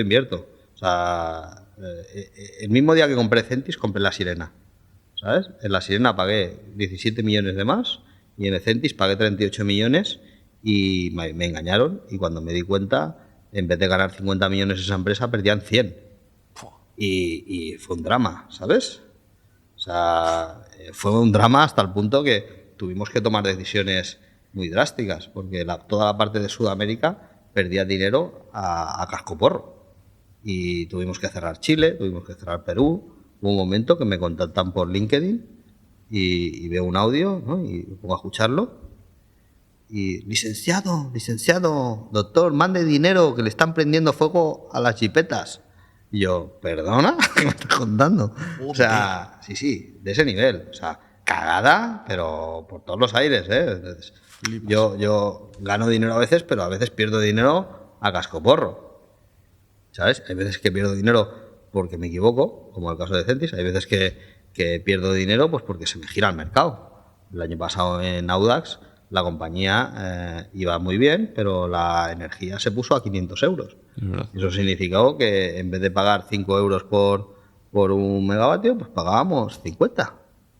Y eso hubo un momento que las vimos de todos los colores. Entonces, hay años buenos y hay años más complicados, ¿eh?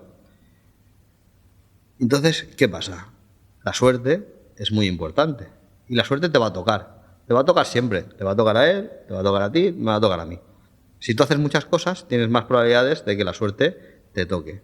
Pero hay gente que tú le pones un puto décimo de lotería ganador premiado encima de la mesa, le dices, este décimo de lotería ha tocado, literal, y el tío no se lo cree. Literal. Y es incapaz de verlo. Entonces, la suerte es donde confluye el azar, ¿no? Te ha tocado la lotería, con que tú veas que te ha tocado la lotería. Porque si te ha tocado la lotería y tú no eres capaz de verlo, tío, es que no vas a tener suerte. Entonces, el mundo está lleno de gente que dice, es que tengo mala suerte. No, tío, es que mala suerte es imposible tenerla. Es que es un tema de azar, ¿sabes? Es un tema de probabilidad y te va a tocar. Y lo que pasa es que tú no lo ves. Hay veces que tú ves a algún amigo, ¿no? O sea, a mí me pasa muchas veces, ¿no? Me dicen, es que yo he tenido mala suerte con las mujeres. Y ves con las perandruscas que se lía y dices, no, tío, tú no tienes mala suerte con las mujeres, que te lías con perandruscas, tío, ¿sabes?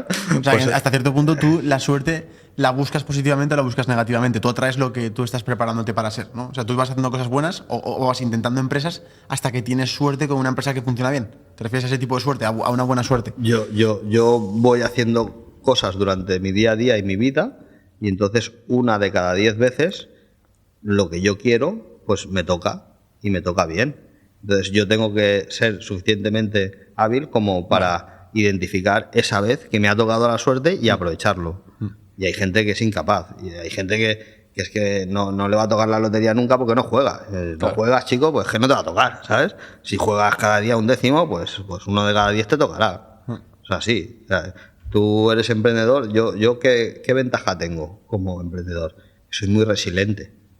O sea, de hecho, si tuviera que comunicar algo y ponerle un nombre a algo, le pondría resilience, ¿no? Porque yo creo que una de las virtudes más importantes de los emprendedores es ser resilientes. Y eso a mí me viene muy bien. Yo cuando murieron mis padres, era muy joven, como os he dicho. Entonces, al día siguiente de enterrar a mi madre, yo me fui a trabajar. Y me fui en modo zombie, ¿sabes? Y cuando se murió mi padre, me fui en modo zombie. Y cuando me casé con mi mujer, me decía, hostia, es que eres soso. O sea, a mí se me generó una apatía en el cuerpo que yo creo que fue una autodefensa, ¿no? Cuando te pasa algo muy, muy heavy, yo soy incapaz de vivir. O sea, a mí me toca la lotería y digo, uff, me ha tocado la lotería, qué guay. Y tú estarías saltando, ¿vale? En cambio, me arruino y digo, me ha arruinado, qué guay. ¿Sabes? O sea, claro, esa forma de ver las cosas de forma plana, yo creo que fue una autodefensa que me generó el cuerpo cuando tuve el shock de lo de mis padres. Entonces eso me generó una gran resiliencia y creo que es básico para emprender, tener la capacidad de aguantar los golpes y que cuando te venga un golpe de suerte tampoco te vengas muy arriba, porque de aquí 3 momentos te va a venir un collejón. Entonces es importante ser consciente de que esto es un sub y baja y tienes que disfrutar el camino, ¿eh? O sea, lo importante, yo creo que lo más bonito es hacer el camino, porque al final es lo que hablábamos antes, ¿no? El dinero tiene una capacidad de dopamina limitado. Cuando ya te has comprado los juguetes, te has pagado la casa y más o menos tienes una mentalidad, no te voy a decir de pobre, pero de persona normal, ¿cuánto te puedes gastar al año?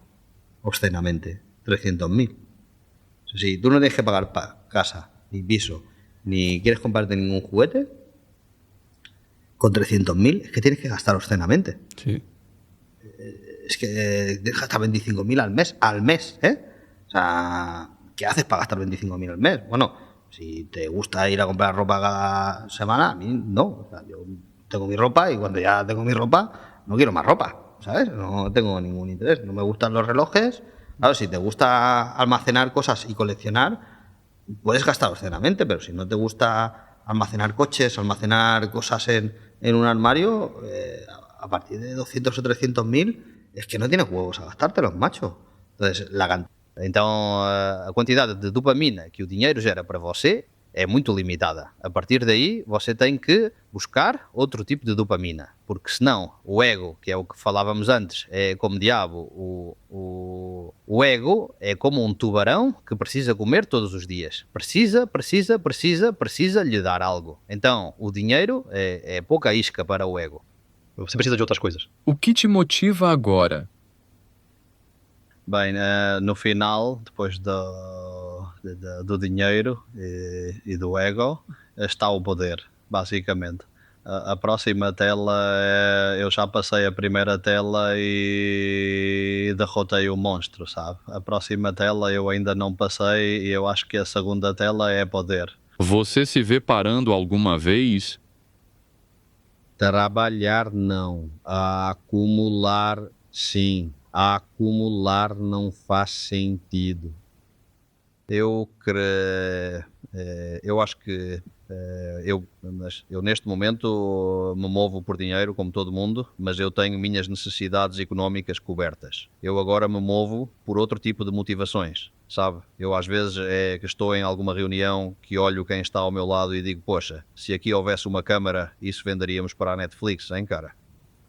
Mas porque isso me parece muito louco, né? De onde eu venho e me ver bem sentado com ver de onde quem e tal, e tendo, ou seja, agora eu realmente posso dizer que em 3 chamadas eu me sento com quem quiser da Espanha, e isso sim que eu noto, e há 15 anos eu não conseguia fazer isso, e agora sim. Está vendo? Agora eu entro em contato com com outro e me sinto, eu quero comprar essa empresa. Em 3 contatos chego ao tio, ou quero fazer negócios com uma pessoa. Em 3 chamadas chego ao tio. Isso. É isso. É bastante pesado. É pesado, sim. Por isso, em parte, você decidiu começar a aparecer mais nas redes sociais e começar a criar conteúdo e compartilhar o que sabe? Bom, eu acho que compartilhar o que sei é uma responsabilidade social. Quer dizer, no final das contas, eu acredito mais em ensinar a pescar. E eu gostaria de fazer 2 coisas com a minha presença em conteúdos. Eu acredito que vocês que estão nas redes sociais não têm consciência do poder que têm, da capacidade de mobilizar pessoas, ou seja, do poder que isso gera.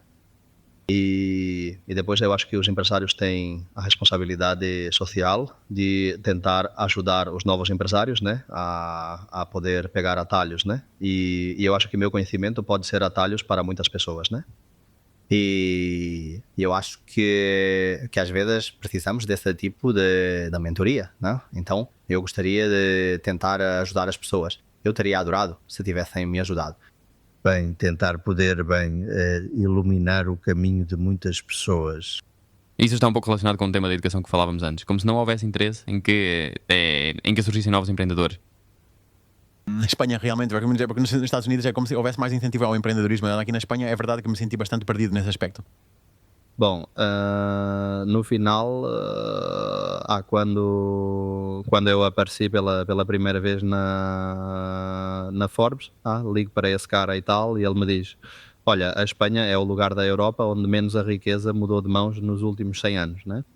Estamos em um sistema onde o interessante é gerar pessoas, bem, que trabalhem para outros e que sejamos bons engenheiros e que sejamos bons médicos.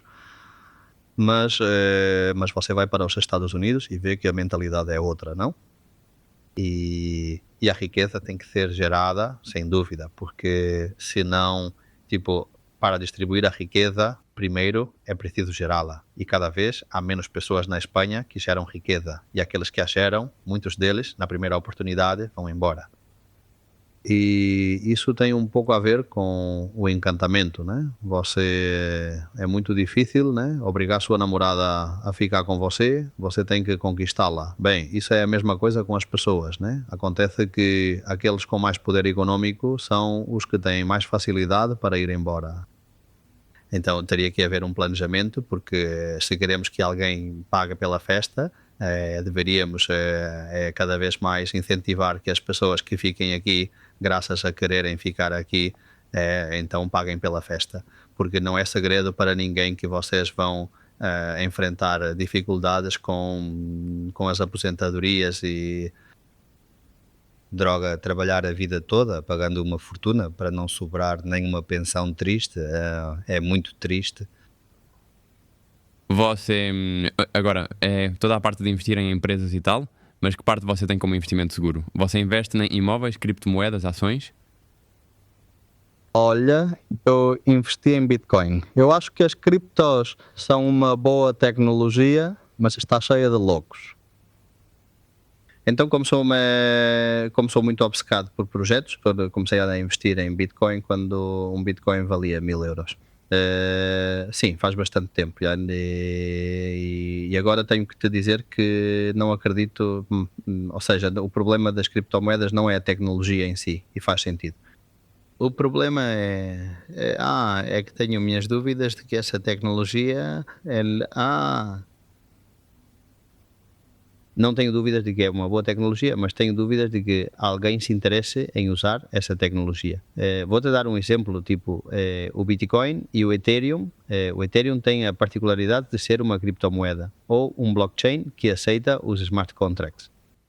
E um smart contract, uma utilidade básica do smart contract seria substituir um notário, não é? E você pensa, nossa, que maravilha, temos uma tecnologia que é capaz de substituir os notários. Agora, alguém foi perguntar aos notários se eles querem ser substituídos por um smart contract, sabe? E que capacidade as pessoas vão ter para substituir os notários e que pressão o notário vai fazer para não ser substituído. Sabe o que quero dizer? Então, temos uma coisa que vale para isso? Sim. É uma boa tecnologia? Sim, é excelente. Então, o notário vai querer ser substituído ou... Um Ethereum não, pode substituir uma votação eletrónica, mas os políticos vão querer que as votações sejam transparentes ou não. Então, o que quero te dizer é, temos uma boa tecnologia, sim, esta tecnologia é útil, sim, tem lugar nesta sociedade. Tenho minhas dúvidas. Vamos ver, para algumas coisas sim e para outras não. Então, eu acho que para falar de criptos, de criptomoedas e de blockchain, são duas coisas diferentes. É preciso traçar uma linha muito clara em relação ao que é especulação e criptomoedas, não é? Que isso apareceu na festa do Oeste, que quem não tinha dinheiro era bobo. Sim. Então, claro, e quando uma exchange quebras, você fica com cara de idiota. Claro, eu tenho bastante dinheiro aplicado no Binance. No dia em que a Binance quebrar, meu cu vai ficar tão apertado que nem um alfinete vai caber lá. Pouco, sabe? Porque não tenho 5.000 paus, tenho dinheiro lá. Então tenho dois problemas. Um, que a Receita está me perguntando por que tenho dinheiro lá. E digo, porque investi na época, sabe? E ficou grande. Tipo, eu comecei investindo em Bitcoin, depois minerei e depois investi em criptomoedas. Você me pergunta de onde tirei o volume das minhas criptos? Não faço a mínima ideia, porque a mistura era tão grande e naquela época não se olhava, que agora é impossível te dizer de onde veio este Bitcoin ou o outro. É impossível, cara, sabe? Então, primeiro, eu tenho medo da legislação, que vão nos penalizar, sabe? Vão-te dizer, você tem Bitcoins? Então paga tanto. Então, estou retirando meus Bitcoins porque não vejo isso claramente, sabe? Porque não vejo claro que um dia o pessoal da Binance não pega o dinheiro e diga que desconectaram o computador e que tudo se perdeu, sabe? Ficamos todos com cara de idiota, para quê? E depois, porque o conceito de especulação foi misturado com o conceito de blockchain e é uma coisa muito louca. Então, eu tenho uma opinião formada sobre o assunto do blockchain e da criptomoeda, mas está muito distante do que foi visto no último ano. A Lua explodiu, cara, e ainda tem gente investindo na Lua. A Lua explodiu, sabe? Um plano. De vez em quando, 5 idiotas começam a comprar, sobe, e outros começam a comprar. São idiotas. Mas falando sobre o tema do investimento, eu amanhã de repente entro na minha conta no banco e tenho 1 milhão de euros. Qual você acha que é a maneira mais inteligente de mover esse 1 milhão de euros? Bem, depende do que você quer fazer. Não, quer dizer, eu quero a máxima riqueza, quero converter isso no máximo dinheiro possível. O que eu deveria fazer? Ou qual é a coisa mais inteligente, melhor dizendo? Olha, o mais eficiente é montar uma empresa do zero, mas é o mais complicado. Ou seja, eu acho que consegui uma vez e acho que gostaria muito de fazer isso de novo. E fiz isso por ignorância e porque não tinha a menor ideia do que estava fazendo. É porque, além disso, acertei no modelo de negócio, acertei no lugar, muito complicado, muito complicado. Eu, como sou, investiria em uma empresa, sabe? Quer dizer, em outra empresa? Entendo bem, mas haveria pessoas que lhe diriam... Você arriscaria apostar todo 1 milhão em uma empresa? Eu sim. Puxa. Mas porque eu sou um maluco, sabe? Porque se tivesse que começar de novo, começaria do zero e jogaria como joguei naquele momento. Vamos ver. Eu agora tenho isso diversificado. Tenho bastante diversificado em relação às criptomoedas, a menos que você esteja economizando pela razão que eu expliquei para vocês. Mas eu tenho imóveis, mas isso não que te dá uns 6, 7% no melhor dos casos. Não é a solução mágica também, né? Claro, não é uma empresa. Não é uma empresa. Uma empresa pode te dar 20, 30, sabe? Eu vou te fazer uma pergunta. Quando você é rico, a partir de qual quantidade de dinheiro você é rico? A partir de um valor em que ganhe tudo o que você... Bom, não. No limite, não complique. Dinheiro, cifra? Sim, cifra. 100 mil euros por ano? Não, em valor absoluto. Quanto dinheiro você precisa ter no retorno para ser rico? 500 mil euros? Eu acho que 200 mil euros. E você? Eu tinha pensado na típica de 1 milhão. Com 1 milhão, não. 1,5 milhão de milhões é muito pouco dinheiro. E quanto você é rico? Acho que com 20 milhões você é rico. Por que 20? Os bancos de investimento, sabe? Os bancos de investimento definem assim. Uma vez que você começa a ter dinheiro, começam a te ligar umas criaturas estranhas que são os bancos de investimento. Então, os bancos de investimento se definem como banco privado até 20 milhões e banco de riquezas a partir de 20 bilhões. Eles consideram que você é considerado rico a partir de 20 milhos. Até 20, você é um cara legal e em 1 milhão e um monte de amigos. E você? quando ganhou seu primeiro milhão? Você está me perguntando se estou muito bronzeado? Não, não, não. Estou falando sobre entender a idade que você estava vendo na época. Claro, se foi depois, eu passei...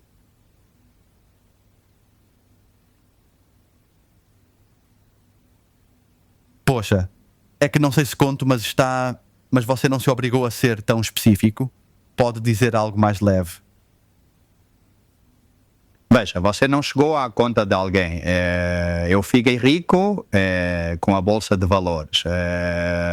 Eu abri minha empresa ao mercado e de ter uma empresa que tinha apenas uma escritura, passei a ter uma empresa que valia $1 bilhão.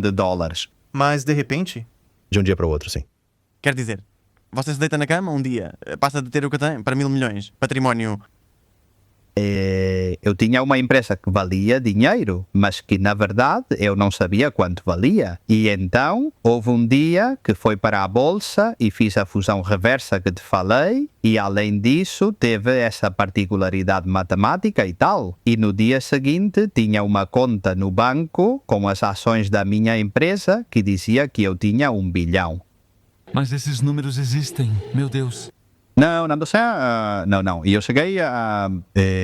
sabe, mas como quando você investe em ações de qualquer coisa, não é? E você diz, pois você tem investido 30 mil euros, não é? E você vê na conta do banco, as ações estão em 30 mil. Pois é, eu tinha não sei quantos milhões de ações da minha empresa e valiam 1.000 milhões. O que você pensa naquele momento? Naquela época, lembro que eu olhava todos os dias, eu olhava várias vezes ao dia, sabe? Como é legal! Mas depois você percebe que é uma dica incalculável. Mas você não tem 1.000 milhões na conta, você tem ações no valor de 1.000 milhões. É verdade que houve um dia que um senhor me ligou e disse: tenho que comprar 5% da sua empresa. Peraí. E eu, tá bom, então compre. Ele disse: não posso ir comprar no mercado, tenho que comprar de você é quem tem as ações. Para comprar 5% de uma empresa que vale $1 bilhão, tem que comprar muitas ações no mercado. Isso faz o valor subir, é mais fácil, é só achar quem tem e comprar os 5% dele. E eu digo, bom, você já sabe como isso funciona? Qual é o preço? Ele me diz, não custa nada, 2,30. Me dê um desconto. Digo, 2,20. Ele disse, 2,20. Eu não estava muito ciente disso. E o cara me disse, vamos lá, tudo bem, eu vou mandar a transferência para você. Isso aconteceu em um trailer de... Toma na estrada de Dal, numa caravana, esperando, fumando um cigarro que me deixou sem chão. E você mandando um bilhete nessa operação? Sim, a operação durou 30 segundos e à tarde recebi 56 milhões de euros na conta. E esses sim foram... você me fez rir para caramba. E esses sim eram de verdade. Esses estavam prontos para gastar, já. Eles sim tinham passado da conta de valores para a conta de dinheiro contábil. E aqueles ali, naquele momento, eu realmente senti que... Aí sim, que eu tinha dinheiro, sim. Pois é, Rico. Então, no final ele consegue pagar o jantar. Isso ele consegue. Mas vamos falar dos teus filhos. Minha cabeça explode como um... Ou seja, nasci em uma família de classe média, trabalhadora, e eu valorizo muito o que são 1.000 euros, e quando ganho 10.000 euros, digo, nossa, são 10.000 euros, e minha cabeça explode, certo? Que plano você tem para que continue tendo essa sensação que eu tenho de ter ganho um mês 10.000 euros e me sentir como se fosse milionário? Entende? Ou seja, é como dá-me um dente bem bush done. É tipo, eles separaram eles. Já que se levantam, repito que aqui o único rico na casa sou eu. Eles são pobres. Eles vivem aqui porque houve um tipo de... Não, eles têm a sorte de serem meus filhos, mas eles são pobres como ratos. Quer dizer que outro dia estavam de férias e estavam lá pintando. Coloquei-os a pintar e à tarde receberam seus 20 euros religiosamente. Meu filho, que de manhã fica muito sério e me diz, pai, eu não fui pintar. Como é? Ele diz, 20 euros é muito pouco. E então comecei a fazer isso, porque 20 euros era dinheiro suficiente para uma criança de 13 anos. Mas o tio, você com coragem me disse, achou bom? E depois à noite me diz, pai, você me deve 42 euros? Eu digo, mas o que você trabalhou? Ele diz, 6 horas e 15 minutos. Eu digo, eu não pago por quartos de hora. Eu só pago horas inteiras. Ele disse, tudo bem, mas amanhã vou trabalhar 45 minutos e não vou subir, ok? Ou seja, no final, eles têm que saber que cada euro que... Bom, sua hora vale 4 paus. E eles têm que pintar para a cerca, né? Então eles têm um tempo para pintar. E é claro, quando terminam o seu dia de trabalho, eu vou com os 20 euros. E outro dia, meu outro filho me disse, papai, mas o que posso fazer com o dinheiro? Eu disse, olha, enquanto a polícia não me ligar, faça o que quiser. É meio louco, com 13 anos, faça o que quiser, desde que não seja crime. Quero comprar um curso de trading, tenho outro garoto que é meio louco por trading e tal, vão te enganar, mas compre um curso de trading. Não, pai, eu tal, o que você quiser, cara. Então, do seu dinheiro, eu preciso gerar ambição, cara. Acho que o problema da sua geração é que vocês tiveram tudo tão fácil, mas não têm ambição. Vocês não têm nenhuma cenoura atrás do Akiren. Sim, nosso grupo de amigos é que não existe essa ambição. Eu fico dizendo, mas cara, é que você não tem uma chance de voltas lá fora. Não estou claro. Não. Vocês precisam que alguém lhes dê com o chicote e alguém...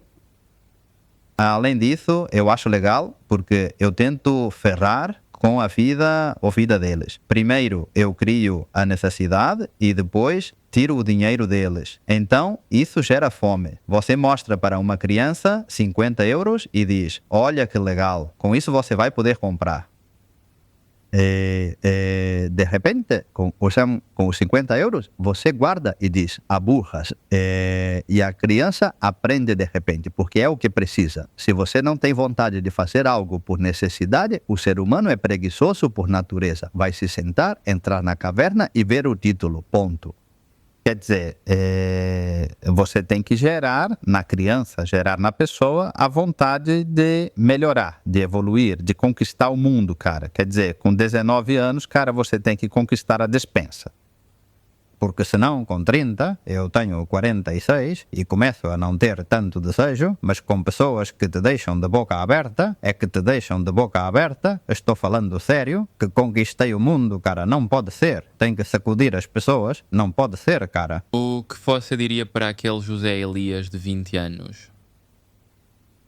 Eu diria que ele gostava dos pais, tio. Que aproveite os seus pais, pois fico muito chateado quando vejo alguns amigos me dizendo, briguei com meu pai, você não tem a menor ideia do que é um monte de diabos. Outro dia conversava com um amigo meu que, olha, me sinto muito mal, hein? Mas ele havia perdido o pai de 48 anos e tinha acabado de perder o pai. E eu, obviamente, eu consolei, dei-lhe minhas condolências e tal, e disse, Sara, você sabe a sorte que tem? Sim, é que seus pais viram seus filhos, sabe? Eu acho que você não percebe o que tem, até que não o tenha, ou até que alguém venha e te dê um tapa e diga, cara, valoriza o que tem, porra. De fato, você, na entrevista com Jordi Oli, disse que trocaria toda a sua fortuna por voltar no tempo. Não tenho dúvida nenhuma. Eu começaria de novo, cara. Sim. 13 anos para trás. Alguns anos para trás e vamos ver. E trocaria por mim em um dia que minha mãe estivesse me batendo com o chinelo, sabe? Aquele dos dias, sabe? Eu trocaria por esse dia, sabe? Ou seja, tenho certeza disso. Sim, a vida é maravilhosa, cara. Ou seja, no entanto, você é o ponto otimista da vida de que é muito bonita, apesar de que essas coisas tão ruins tenham acontecido com você.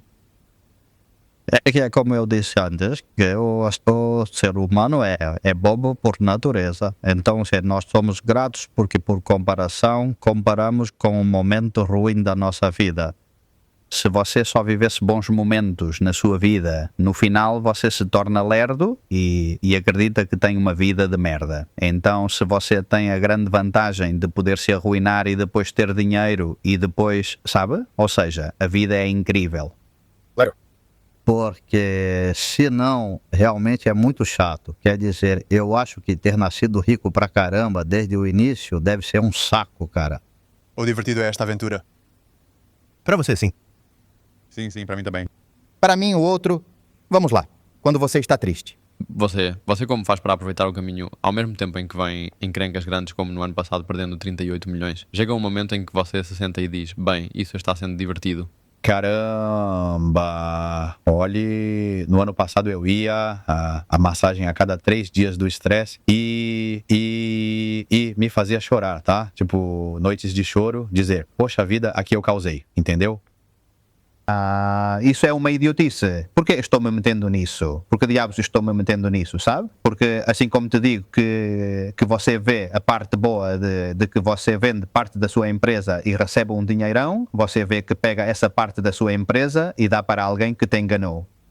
Quer dizer, meu Deus, sua mãezinha, sabe? Então é delicado, complicado. Você agora, bem, para as pessoas que estão assistindo isso, vai começar a fazer conteúdo. Então eu quero que as pessoas que vêm do Tenho um Plano vão apoiar ao José, que é uma pessoa que vai aprender muito com as pessoas. Você terá isso na descrição do canal e as redes sociais dele. E antes de terminarmos, se você, de tudo que falamos até agora, há algo que você sente que não compartilhamos ainda e que gostaria de deixar claro essa mensagem antes de nos despedirmos? Não, eu acho que certamente há muitos conceitos, né, que me ajudaram na minha vida, que obviamente pelo tempo que tivemos, pois não surgiram. Mas eu acho que se olharmos o dia a dia e vemos em que pode ou como pode gerar um projeto do zero, eu acho que esses conceitos vão surgir com certeza. E o que eu acredito que as pessoas devem levar em conta ou que devem ver além do projeto em si é aplicá-lo ao seu caso, né? Se está vendo um projeto que estamos gerando, pois como o de hidroponia ou como o dos drones ou como um novo modelo de venda de varejo, sabe?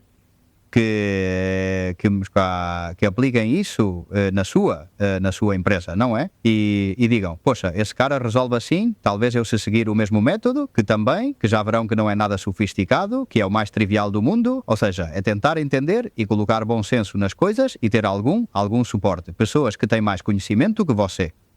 Para lhe dar essas ideias de uma forma muito prática. Mas eu acho que se as pessoas virem como alguém faz isso e como sem ter muita ideia de qualquer negócio, você pode acabar sendo